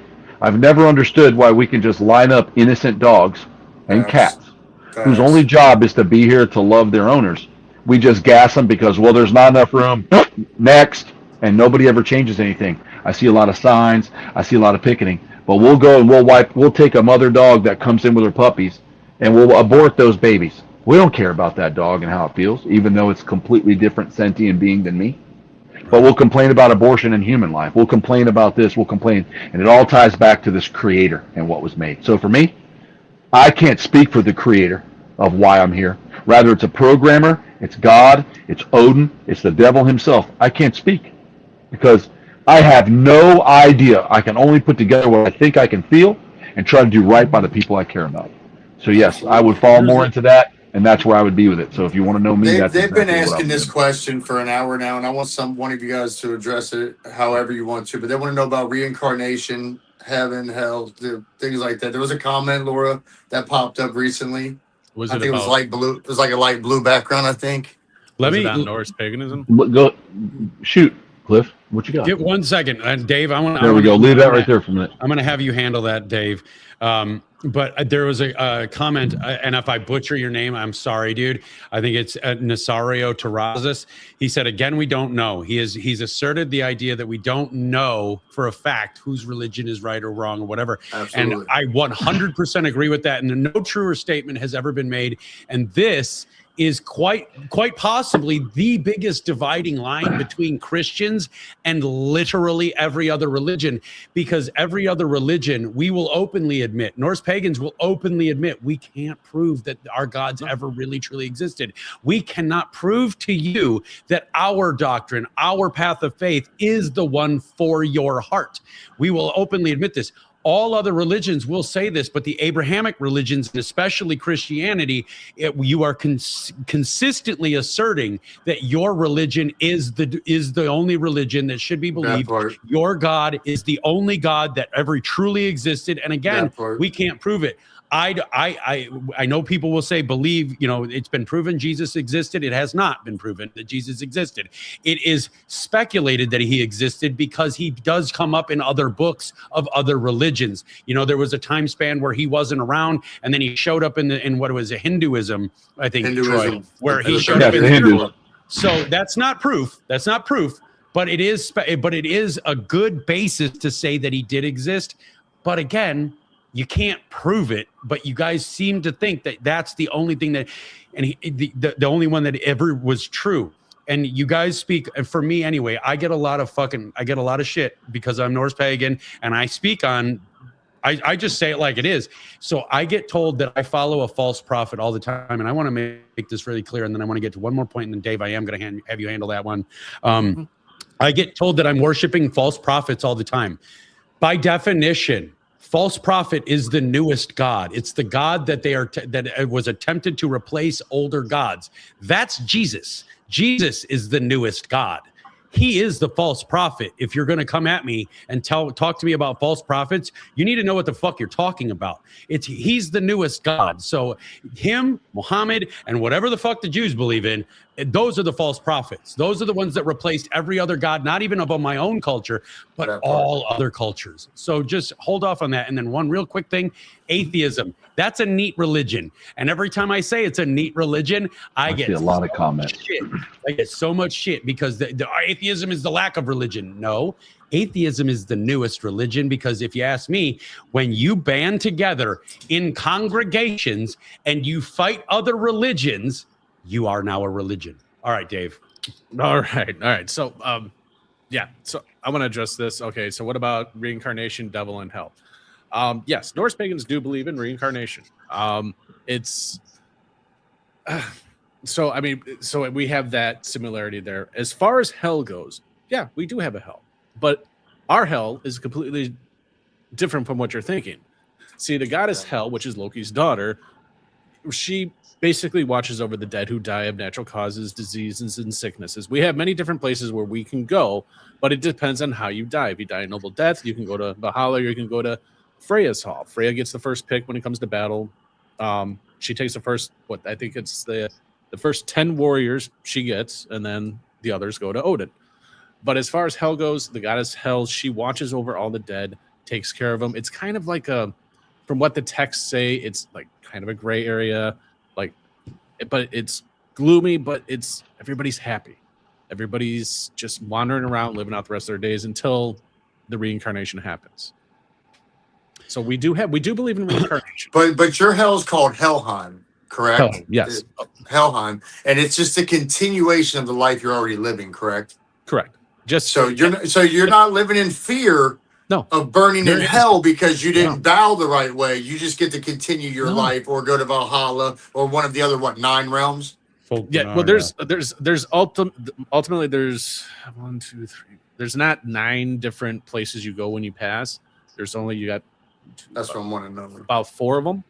I want to, if I'm remembering correctly off the top of my head, I know you have Valhalla, you got Freya's Hall, then there's one other one, and then Helheim. So there is one that is like a Christian hell, but it's you have to be the most wicked motherfucker that ever walked the planet to go there.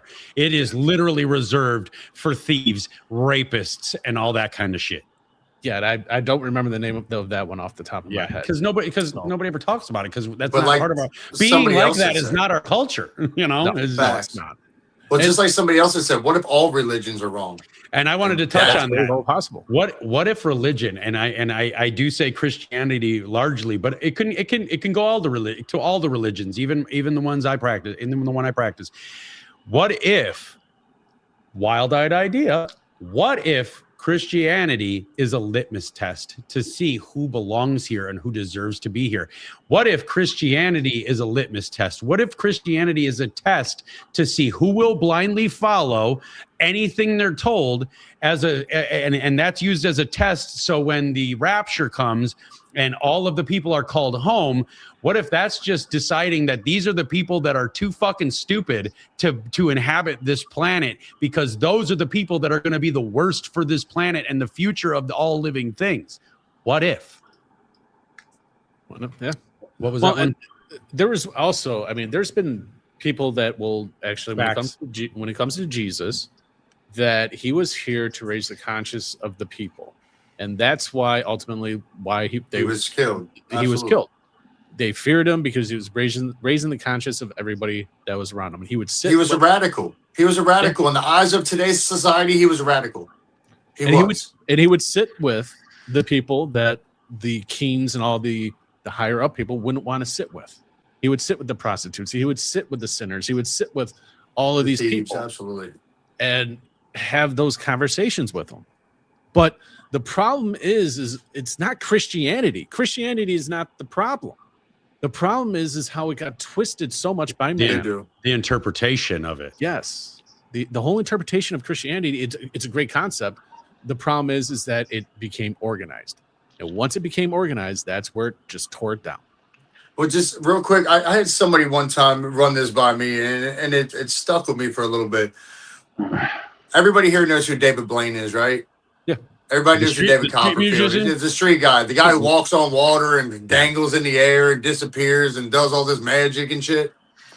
Who the fuck is to say that we didn't have a David Blaine 2,000, 3,000, 4,000, 5,000 years ago doing the same fucking shit? We did. Well, at least 2,000 years ago, we had Moses. And then people are like, holy shit, look what this guy's doing, dude. And they start writing books. Go ahead. I'm sorry. The pagans had seers that saw into the future, saw in the past, and all that stuff. They had magic. They had all that stuff. You know, I think a lot of Christians don't give Jesus enough credit. No, they don't. Listen, if you can think about this for a second, open your mind and listen to what I'm going to tell you, because we really just don't know, other than what one of the books in the Bible told us. However, you want to take the story where he sat with kings, like he was just talking about. Dave was dead right on that. Flip tables. He was pissed off. These big kings he's talking about were leaders. And they had the power of God in their hand to keep you so scared that you did everything you were supposed to do. Pay your taxes. They had all their women and the wealth they wanted, and they were living the high life, like high on cocaine, as much as they wanted. And everybody was going to take care of it for them, similar to the way churches run today. Not all churches, but most of them. Now, Jesus was the motherfucker that got up and went in there and challenged them, which is why he was killed. It wasn't that I'm going to go in there and bring them to be friends with my Father. It was to say, you're destroying the people.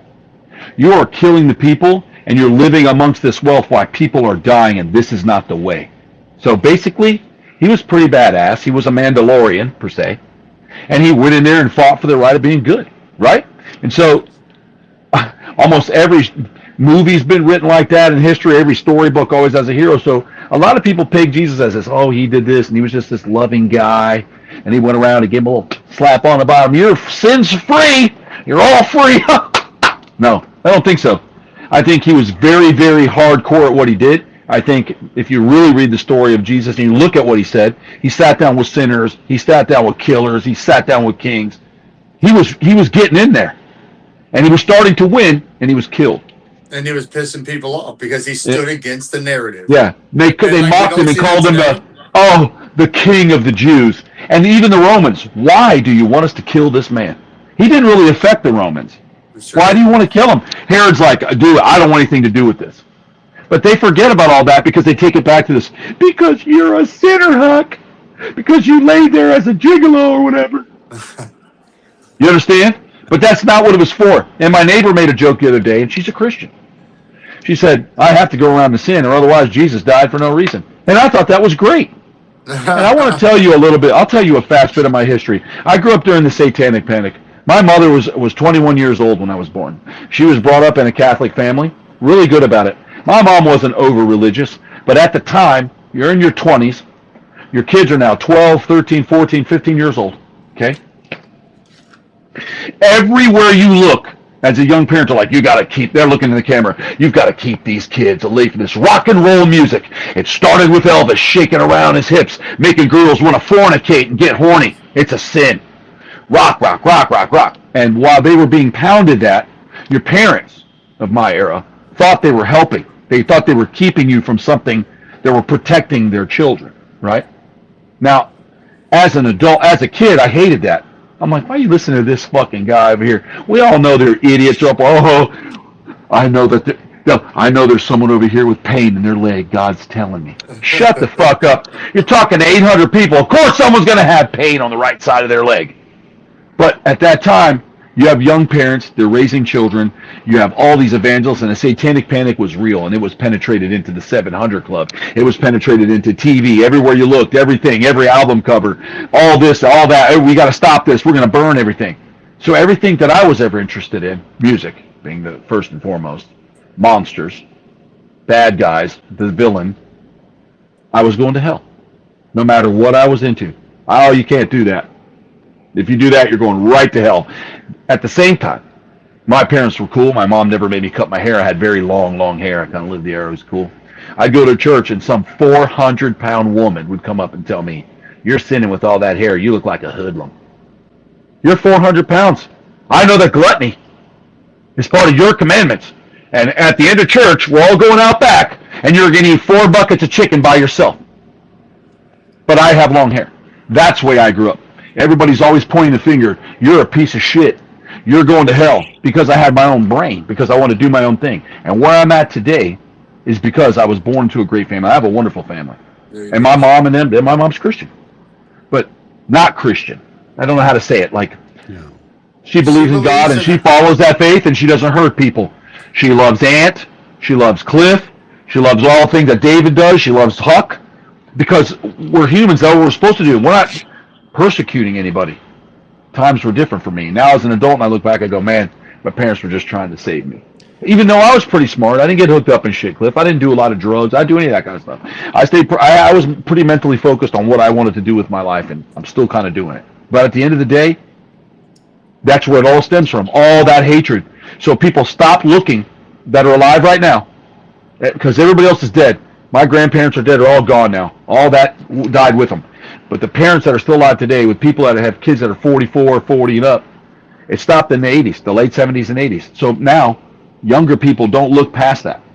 So you got these, I'm here for America and God, and you all can fuck off. You don't even look past what was taught in the 1970s and 80s, because that's what was told to you. That's what all the evangelists were telling you on TV. That was all the super revivals they were doing, these multi-million super, they made a joke about it. The Righteous Gemstones was a great TV show led by John Goodman. And if you don't watch it, it's exactly what that was about. And it was fan-fucking-tastic. It's probably Cliff can't watch that show without laughing, and he don't even watch TV. If he watched that, he would die laughing, and he wouldn't fall asleep. It's hilarious. And you're like, oh my God, that's so true. So there's a religion there, and I've never said Jesus didn't walk around. I don't know. There's a lot that says he did. Great. But what he was doing was being a badass to help every one of you call me a piece of shit, or Huck a sinner, or Dave and Cliff should just go, jump off a cliff because they're pagans. That's what you have a right to do that because of all of this. So it's just be yourself. Stop hating everybody. let me touch on something here because and it's a rare perspective that I want to just introduce to people. I'm not saying that I believe it's factual, but there is some credence here. So when we talk about Jesus and his sacrifice, because I've seen some comments come up, Jesus didn't sacrifice himself for our sins. God did not sacrifice his father. Did not sacrifice him for our sins. Jesus was murdered. The story later said that he sacrificed for our sins. But here's what I want to introduce, this perspective, this thought. Let's just assume that he sacrificed himself. Let's assume that he ran up there to all the Jews and all these people that said, string me up because I want to die for everybody's sins. I'll take the bullet, string me up. Let's say he did that. He came back, which that means it's not a sacrifice. That made it a transaction. He was killed on the cross to pay for our sins, but then he was resurrected as a God later. That's a transaction. That is a transaction for personal gain. If somebody told me that I could fucking sacrifice myself for everybody's sin, and then I was guaranteed to be resurrected as a God 3 days later or whatever, I'd be like, fucking bring it on. Let's go. Exactly. They made it a transaction. I always thought Jesus might have been an alien, Cliff. Because you got a whole bunch of people in robes with sticks that are still eating goats, and he's going like this, and he's flying up in a light into the heavens. I mean, we all know what getting sucked up in a spaceship's like. I mean, we've seen movies. Every civilization that has ever been discovered throughout the history of mankind, every civilization has depictions of sky people, has depictions of aircraft, has depictions of flying things coming down and littering the planet. Didn't Da Vinci have his? Yeah. Da Vinci did a lot of cool. His paintings were amazing, and he was actually really intelligent. And it was illegal to be doing the autopsies and stuff he was doing when he was doing them, so he could actually learn the body. I mean, that guy was something else. But again, shut down and called upon as a liar and a blah blah blah blah blah blah whatever else. But he was actually really good. We have to understand. But Da Vinci is good. We have to understand that. Go ahead. Go ahead. Sorry, Cliff.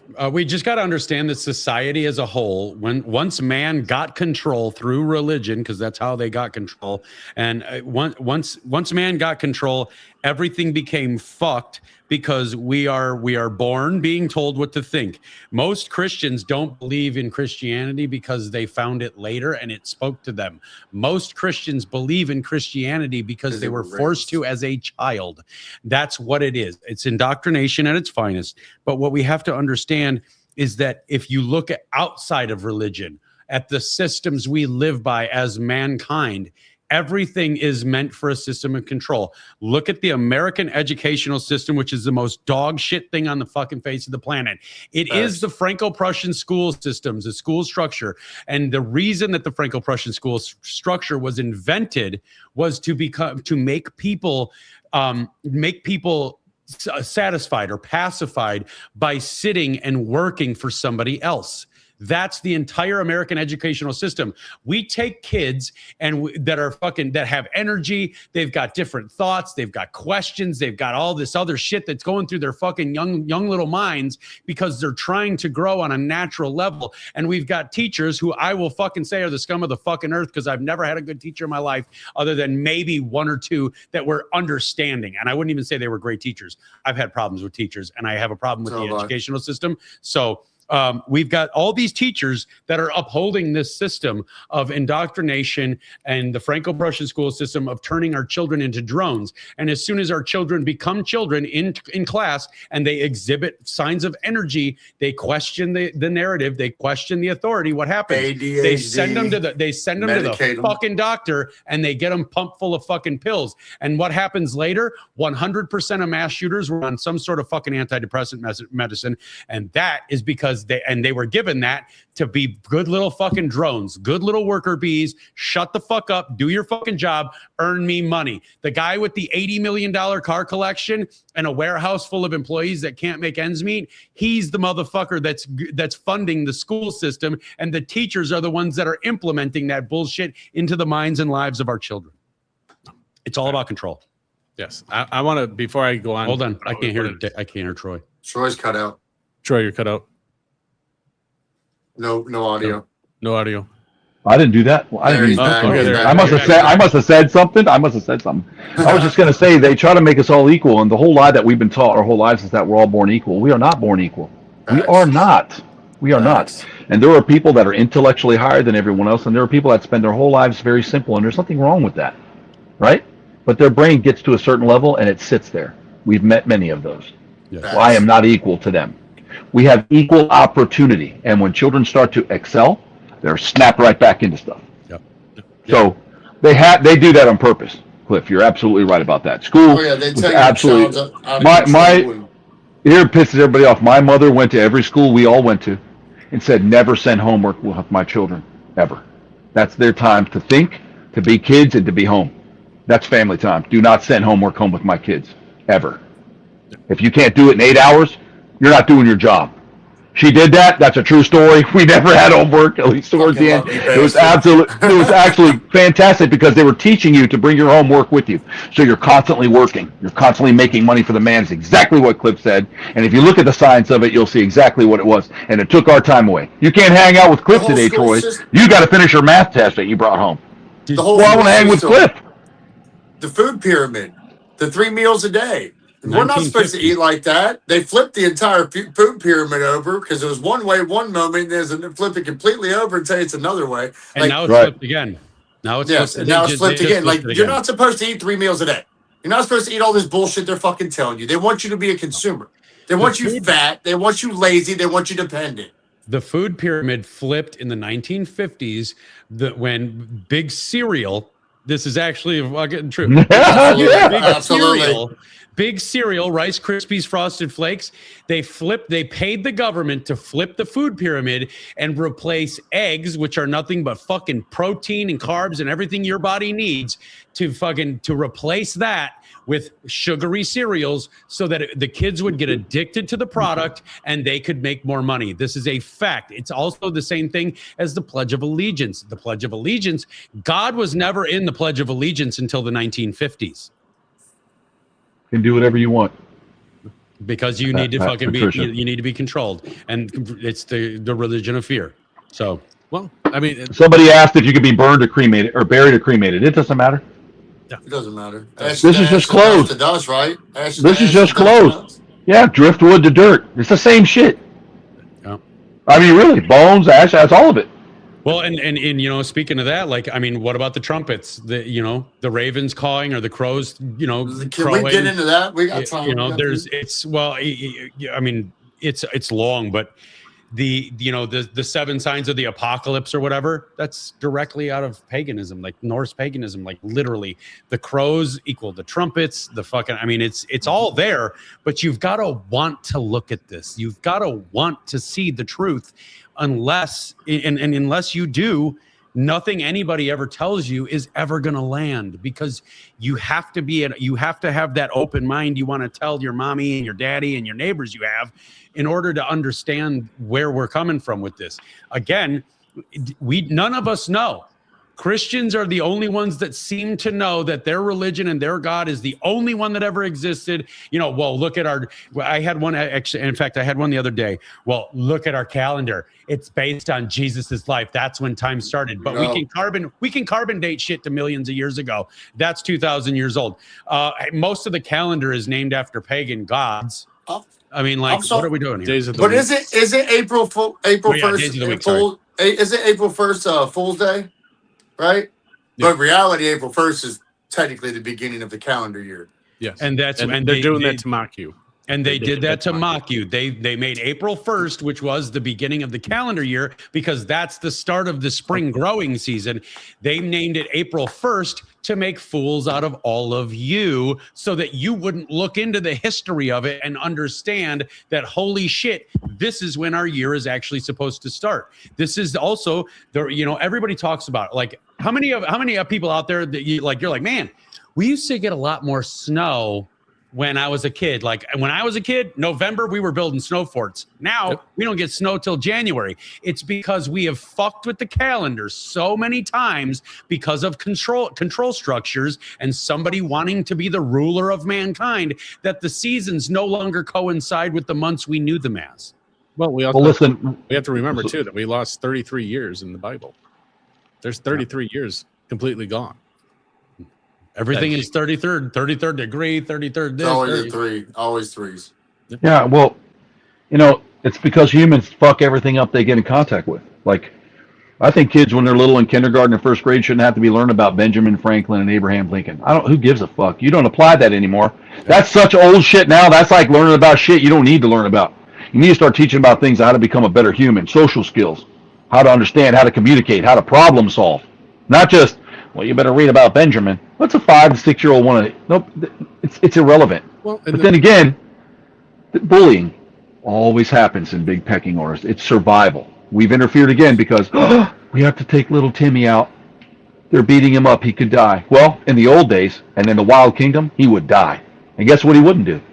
He wouldn't breed and make more weak little people and cause the extinction of their own species. People don't even look into that either, dude. We've taken and changed so many things now that we're creating a lot of problems because we just interfere way too much. Absolutely. Period. With our opinions. Right. We should just let it happen. Like you were saying, every day of the week is after the Norse gods. Yeah, except for Saturday, Sunday. Well, Sunday and Monday, kind of, but Sunday's God's Day, Dave. Sundays we honor the sun. Monday we honor the moon with Manny and Soul. And Sunday, well, and Christians they relax that day. They have chicken. Well, technically, per Christianity, their Sabbath would be on Saturday, but they still celebrate on Sunday. But yet Sunday is the beginning of the week. Unless you're a 7-day Adventist. Right. I'm just saying. And Saturday is Saturn Day, and that was the day of wash, which back then the Norse were probably the most cleanliest people out of anybody. No, Christianity fundamentally wrong.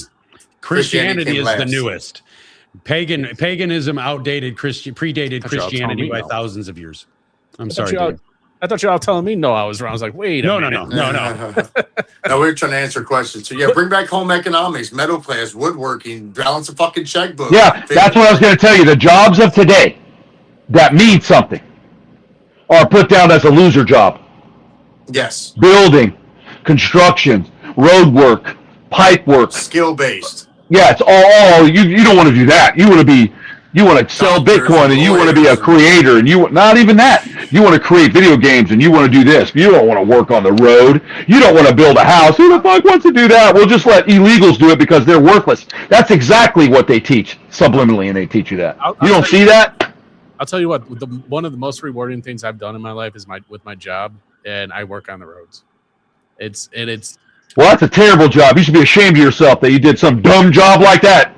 That's what I'm trying to say. Right. Those are important. We have to have that stuff. And he's good at it. Why is that a terrible thing? Why does everybody have to be a whiz kid and sell Amway? Well, that also plays into the gender argument, why they're trying to erase men, why we have so many women out here saying, we don't need men. We don't need men. Well, first off, if you want to have kids, you need men. I know you guys believe that you're the only sole creator of life, but without a male seed, you're not creating shit. You're creating a period. That's all you're creating. But that's the gender argument is, and trying to erase men is because men predominantly build the roads, put the power lines up, build the buildings, run the sewer systems, all of this shit. And they want to get rid of men because we're the ones that keep the goddamn world rolling while women do the women shit. Women are the nurturers. Women raise our children to be productive, successful, smart, intelligent, free-thinking people. We all have our own thing that we offer life itself, but the people that rule us, our owners, they're trying to erase part of us because Christianity tries to too challenging. But now we're in a modern climate where they're just trying to erase men, because if you erase one side, you have full control of the other. Touch on. Look, what I'm gonna say next to piss you off, but the world you live is created by men. Right you have are given you by men. Let me elaborate. You don't have the manpower to fucking enforce the rights that you want. So without men, you have no fucking rights. So if they take away the masculinity and give you a bunch of fuck boys and bitch boys that won't fight for your shit, you're gonna lose everything. Well, that's facts. And some countries they try to do it here, but women don't matter in some countries to this day. Oh yeah, they still don't. And all the Abrahamic ones. But that's what I'm saying. So they want to convert them. Everybody wants that. They want to be, and I get that. It's pretty fucked up, man. Everybody's taking everybody's shit and just mixing it up. because we're getting a little crazy. It's time to like sit down and rethink what we're doing. We're digressing. We are unevolving, Cliff. Right. That's what I think. We're going back. We're unevolving. We're going backwards. Absolutely devolving into chaos, and that is what our owners want. That's the idea behind everything. For many of you, you probably don't know that George Washington didn't want to run on a two-party system, but Britain, who already owned this place, forced him to. George Washington wanted to run on one party. He said, we are of one country, of one people. We should be of one mindset. And the British Parliament that already owned the fucking place said, you can't do that and we'll fucking kill you if you try, because the only way you can control the masses is to have them divided. And every single system we have in this goddamn godforsaken fucking lifetime of ours is built on division. Gender roles, that's a big argument now. Oh, women can't do this. Oh, yes, they can. Women can become men. Men can become women. So we're just gonna erase the line of what we do there. The school system, everything, the fucking employment structure. How many times have you heard the fucking argument that women don't get paid like men, which is 100% bullshit, because women don't do the same job men do.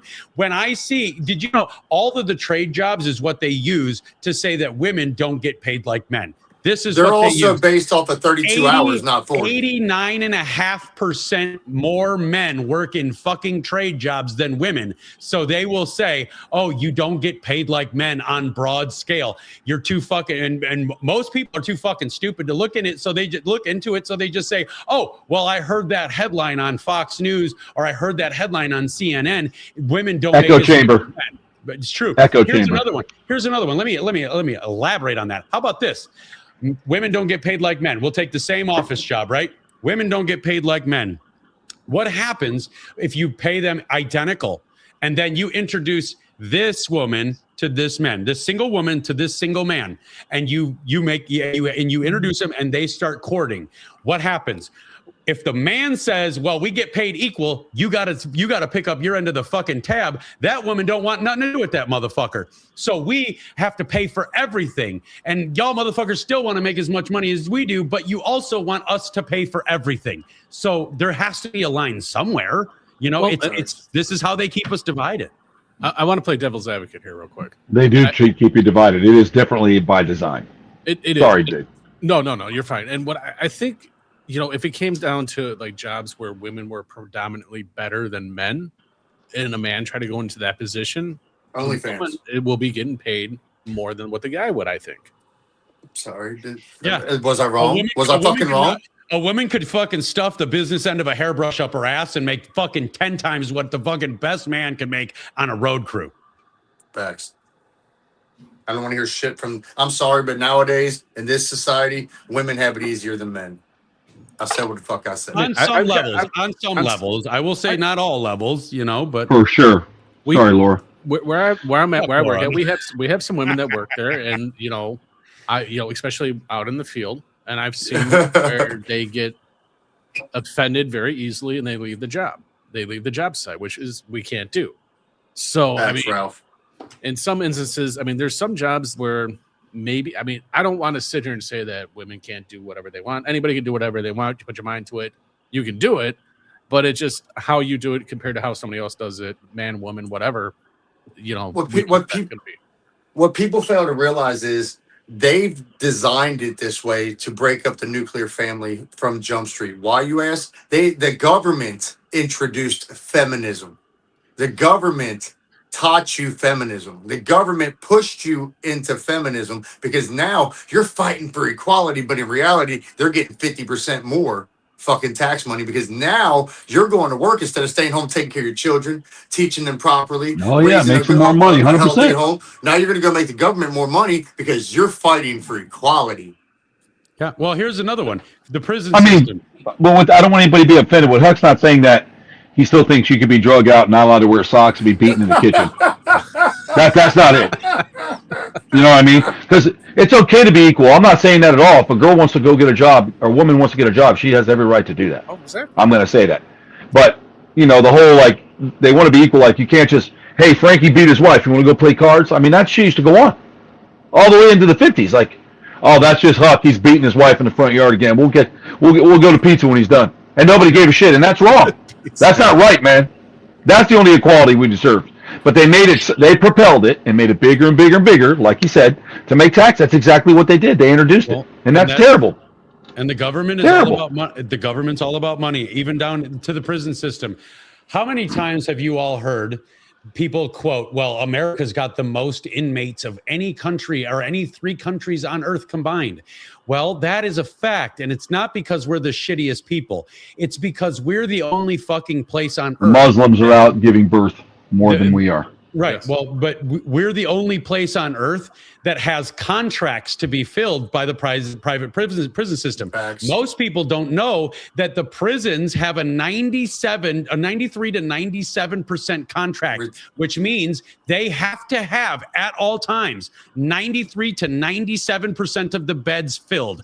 They have to, or they fucking lose money. They are contracts. That's the whole private prison system. That's why we introduced crack. The government introduced crack into the black communities in the 80s. It's to break up black families from becoming more powerful and becoming more intelligent, and then and to fill the prisons, because back then it was 67%, 68%. Well, that's because most of them are privately owned. They're privately owned. They're all private. Now you got privately owned prisons. Yeah, if you don't think that's a business, we're blind. When the government owned the prison system, it was a 60, I think it was 64 to 69%. They had to keep to fund the prison, to keep receiving the funding to run the prison. They had to keep 64 to 69% of the beds full. When the prison system went fully privatized, it went up to 90 to up to the top to the cap of 97%. But beds need to be filled. It's money, money, money, and they make money, money, money by division. Absolutely. Well, Huck, you took us off the religion there. Yeah, just beating women and stuff. Little beating women, you know. You just gotta. That was you. Huck's like, can't beat them anymore, guys. You can't beat them. I'm just playing with you, Huck. I'm playing with you. I think this is great. I think this would be a great point to try to start wrapping this up on just that point, because what it is it leads directly into unity. If we can all have this religious discussion, and we can all decide to follow our own faiths with the understanding that all of our faith inevitably at some point in history or another stemmed from another faith, making it not the only faith, making it not the only road for everybody, not the only path or avenue for everybody to practice their spirituality. We could actually fucking unite. We could actually unite to coexist. We could actually unite to a point where we could, coexist. Succeed. Exactly. We could succeed. Yeah. We could take it to the fucking government.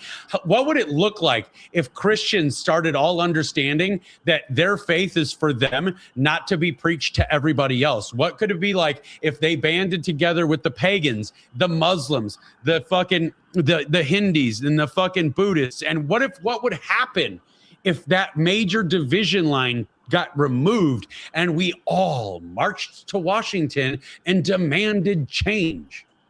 I think we could get it. I know we could get it. Well, the world would. That's why it's divided. You're right, Cliff. But that's why we put this live. If we all got along, not just Christians, not just Christians, even these crazy people that are out there burning shit down and marching. If everybody was like, you know what, we got to stop this. It's up there.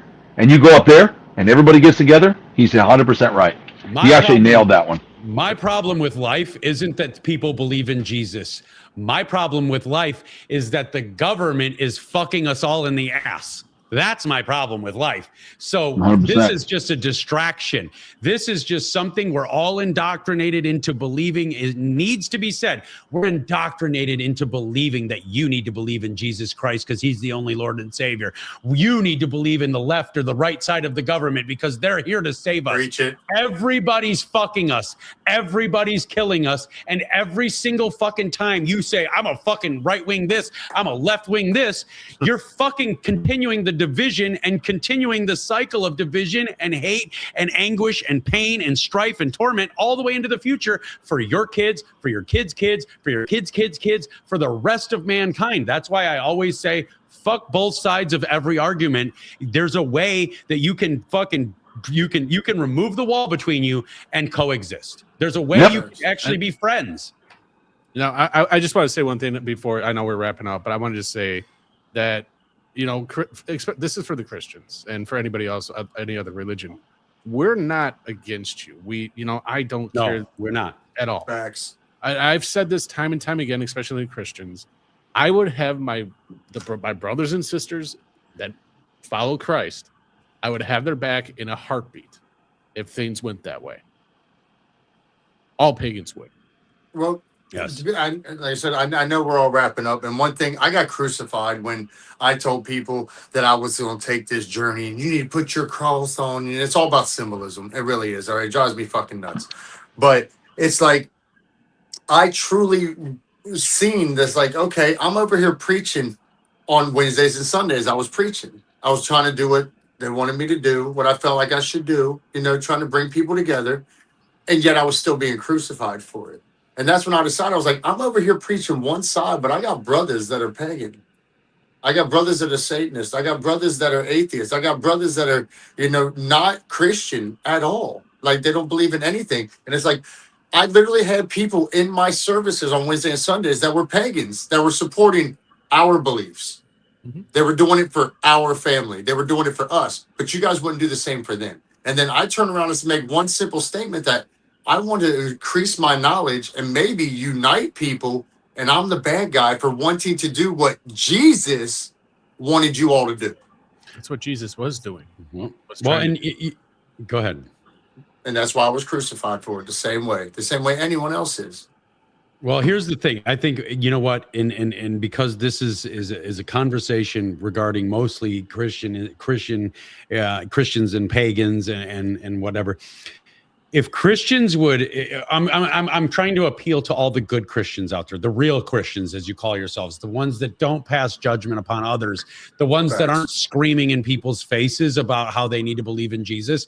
If you guys could take the energy that your God gave you and turn it against your own that are the bad ones, we could really make some major shit happen, because it's the bad ones that are fucking up your entire path of faith for everybody.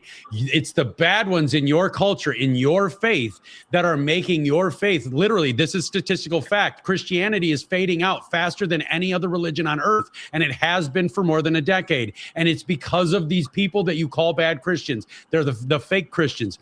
We need you Christians, the people that are out here, the people of earth.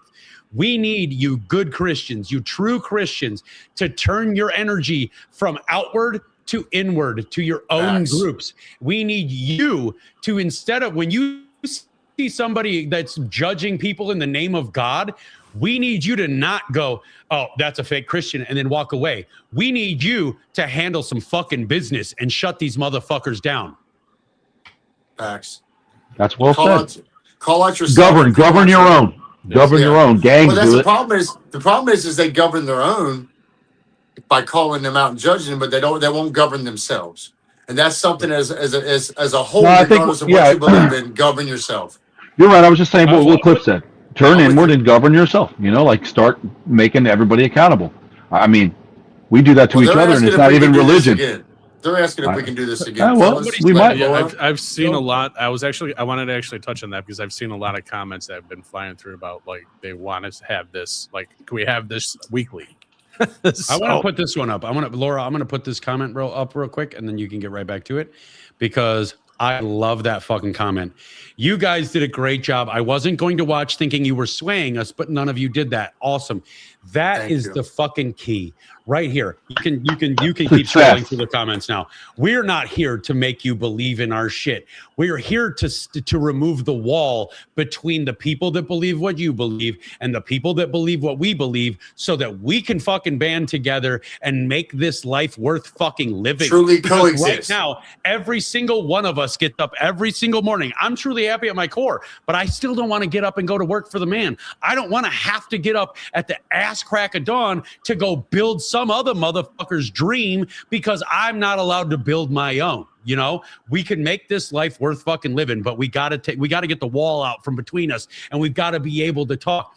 No pagan that I know ever wants to, none of them is their mission is to convert Christians. It's not. So No. we just want they've never tried. None of them have ever tried. I we just just want to talk. We just want you to know that we're far more similar than you believe. While all Christians are coming, or not all Christians, I know I'm going to get the fucking, it's not all of us, but broad scale, generally speaking, Christians are always coming at everybody saying, "Oh, you need to believe what I believe." But when they come at pagans, they come at us and they say, "You need to believe what I believe because you're a fucking piece of shit if you don't." But the problem is that what you believe came from what I believe. That makes us far more similar than you'll ever imagine. And if we could get the truth out to the Christians as to where their faith actually is rooted, we would actually fucking unite for once. We would. And it would be so easy to be able to unite because our beliefs are the same.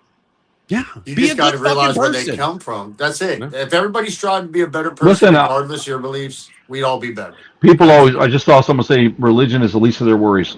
I agree with the statement. However, all religions go out and vote and change the rules and laws against something you may believe in. So you need to pay attention to everything that's being done. Yes. Because if certain religions took over the United States, you would have a problem. If Islam took this motherfucker over, you women, you think Christians hated you? Fuck that. These motherfuckers, you all be in burqas, we're looking out one eye, and your kids will be getting raped all the fucking time, allegedly. But you know, stoned, acid poured on you, beat. Try to go have your pride parade in a fucking Middle Eastern country and see how fast you get tossed off a roof. Well, unless it's Israel, they have the biggest pride festival. That's not a good start. But that's a whole nother topic for a whole nother day. Yeah. That's you, man. I don't get into that. I appreciate all you guys. I appreciate you guys who showed up. I know it's been a long time coming. I appreciate those of you who came in with an open mind and tried to understand what I was trying to do.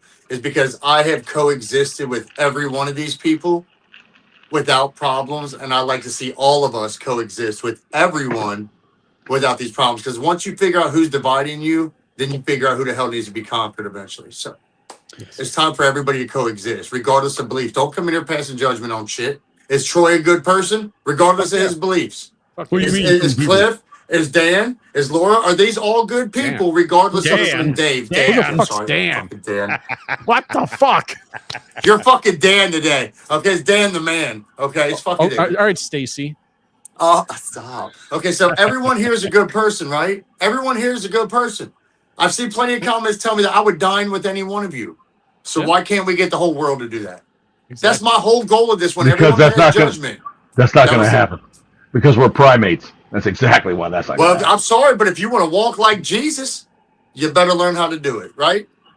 I'm just saying. You got to look at it like this. If you want to walk like Jesus, you got to be ready to do it. If you want to walk like Odin, you got to do the same fucking thing. But it all leads to you being a better person and taking care of your communities. Live by the theology of your beliefs, not the man-made shit that was thrown in later. Exactly. All right. Let everybody know where they can find you, Huck. We'll go one by one. Well, shit, I'm on Facebook at Justin Stoll, or you can search TH3 Real Huckleberry almost anywhere. You can also, this was aired on YouTube, so please, if you want to go back and watch it, check on Savage's podcast, check on my YouTube channel. That'd be great. Everything, follow me on one platform. My link tree has the rest. Troy, you want to let them know where they can follow you? Yeah, you can find me on Instagram at The Motley Croc Show. You can find me at Troy Lilly on Facebook, and you can find The Motley Croc Show on YouTube, which you'll find this show there too, because we put it up there. Absolutely. Laura's Elmore1217 on Instagram if you want to follow her. She doesn't do anything with fucking social media, nothing. So, I mean, it's a follow for.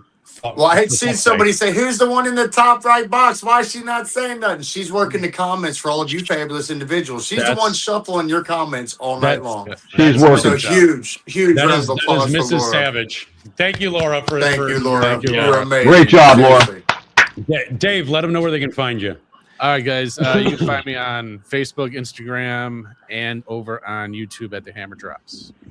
And if you want to help me get out these words, get these truths out, you can follow me at Savagely Loud on Instagram is where I'm most active. On that page, you're going to find two links. One of those links is the Savagely Loud podcast page on Instagram. If you could please follow us and as my co-host Dave here, if you could follow us over there, it'd be greatly appreciated. The other link you're going to find is a simple link tree. Anywhere you want to see my face or hear my rants, you can find it there, easy peasy. Outside of that, Facebook, X and Rumble at Savagely Loud, YouTube at Savagely Loud Podcast. Please don't forget to like, share, and subscribe. subscribe that shit with all your friends. And you can email me in at savagelyloud@gmail.com. You can email me and Dave together as the show at savagelyloud@gmail.com. And please give us a rating and a review. Give us a good 5-star review on Spotify and Apple iTunes. Give us a good rating, good review. It really does help get the show out there. I'm not going to tell you that we can't do the show if we don't get it out there like everybody. Oh, it just makes it more possible for us to make this content. We're going to make this fucking content anyway because it's mission-based, not money-based. But we would really, truly, and it's for everybody here. But we would really, truly appreciate your support in following our pages and just helping us reach more people. Because Lord knows we've lost a lot of followers. My bad, Troy. We've lost a lot of followers for just trying to unite. Go ahead, Troy. No, I was just going to say you can catch us every Thursday at 8 p.m. on the Molly Croc Show because most of us are here too. Every Thursday at 8 p.m. And that's a fucking blast. I got to tell you, brother. We get into everything there. We don't just isolate everything. Hey, dude, I'll tell you, was it last week? Something happened. Everything was fucked up. No, it was the week before last week. Everything was fucked up. People were in and out and losing connection and this and that. I was holding up signs because I got left. It was at one point it was just me and Laura on Troy's show, and then he came back out of the fucking blue with an alligator or a crocodile or some shit. It's a wild ride. So Motley Croc Show every Thursday night, 8 p.m. Eastern, 7 p.m. Central. You're definitely going to want to fucking catch that show. And don't forget, I do a 9 a.m. coffee talk on Facebook, 9 a.m. Eastern, throw on some music, bullshit about current events, whatever. Just kind of get people's minds to change, to be happy so that they can go about and enjoy their day. I also do a life coach live at Conquering Demons and Healing Hearts on Facebook at 420. It is 420 friendly. Troy. Huck, Huck, I want to give you an extra shout out because of what you do, because you literally, there's so many people that do live shows and it's just because they want to get noticed. I know you, and you have one of the most beautiful fucking hearts I've ever met in my life. You actually do your live show so that you can make other people feel heard. And you engage with them. That's your whole show, awesome. Is to engage with people because you actually do stand behind what you say you want to do, and that's bring people together. I love it. Absolutely. So we will do another show together. We absolutely will. We do it every week anyways, but we'll do another one. I'd love to come on Savage's show. We have a great time. Absolutely. Yeah. Oh, yeah. I'm here for it. Savagely Loud. We're doing some scheduling, shifts because we've started now doing the live show on Sunday night every Sunday night at 7 p.m. Central. We do the live show Savagely Loud with me and Dave. We are going to get back to the guest shows, but because there's been so many organizational issues and trying to figure out StreamYard and live streaming and how we can actually run the show, because we're used to running the show, pre-recorded, so we don't have all the comments, we don't have all the crowd work, and we're just still learning how to do that. I love crowd work. Yeah, and I do too. I'm live shows are my favorite, and I've already told Dave that there is a very good chance that all of our shows will be moving to live shows. Hell yeah! And then we'll post them on Spotify. Let's fucking go. And I was gonna wait to probably say this, but the Hammer Drops is gonna start going live as well. That's still in the works, and I'm gonna be talking a lot about paganism through modern day society through a Norse lens as well. So if you're that's pretty cool. That'd be cool. If you're ever truly curious, for all of you out there about Norse paganism and the breakdowns of it in small palatable bits, follow the Hammer Drops, because Dave is doing a fucking fantastic job of laying out parts of this so that you can actually digest it. So follow him and watch his shit. Absolutely. And please, for the love of God, just go to my YouTube. All right, I think it's at TH3 Real Huckleberry 420. Just go up there and watch for a few damn minutes. All right, it'll take me 10 years to get to 4,000 fucking watch hours. On behalf of everybody here, we truly appreciate you sitting for this past 2 hours, almost 2.5 hours now, listening to the information we're putting out, and really looking at this with an understanding lens, understanding that we want to bring everybody together, but in order to do that, we have to get to the truth of things. And I want to thank everybody on the show. I want to thank Dave and Laura and Troy and Huck, because without all of you guys, this show particularly this one, would have never been possible without all of you guys interacting and engaging and using what you have in your hearts and your minds to extend that great thing, all of that greatness to the people on here. You guys really fucking made this show absolutely fucking amazing. Absolutely. And I appreciate Thanks, every man. last one of Thank you all. Thank you. Thank you. Thanks, Roll Cliff. this motherfucker. All right. We out, folks. Have a great Saturday night. See ya.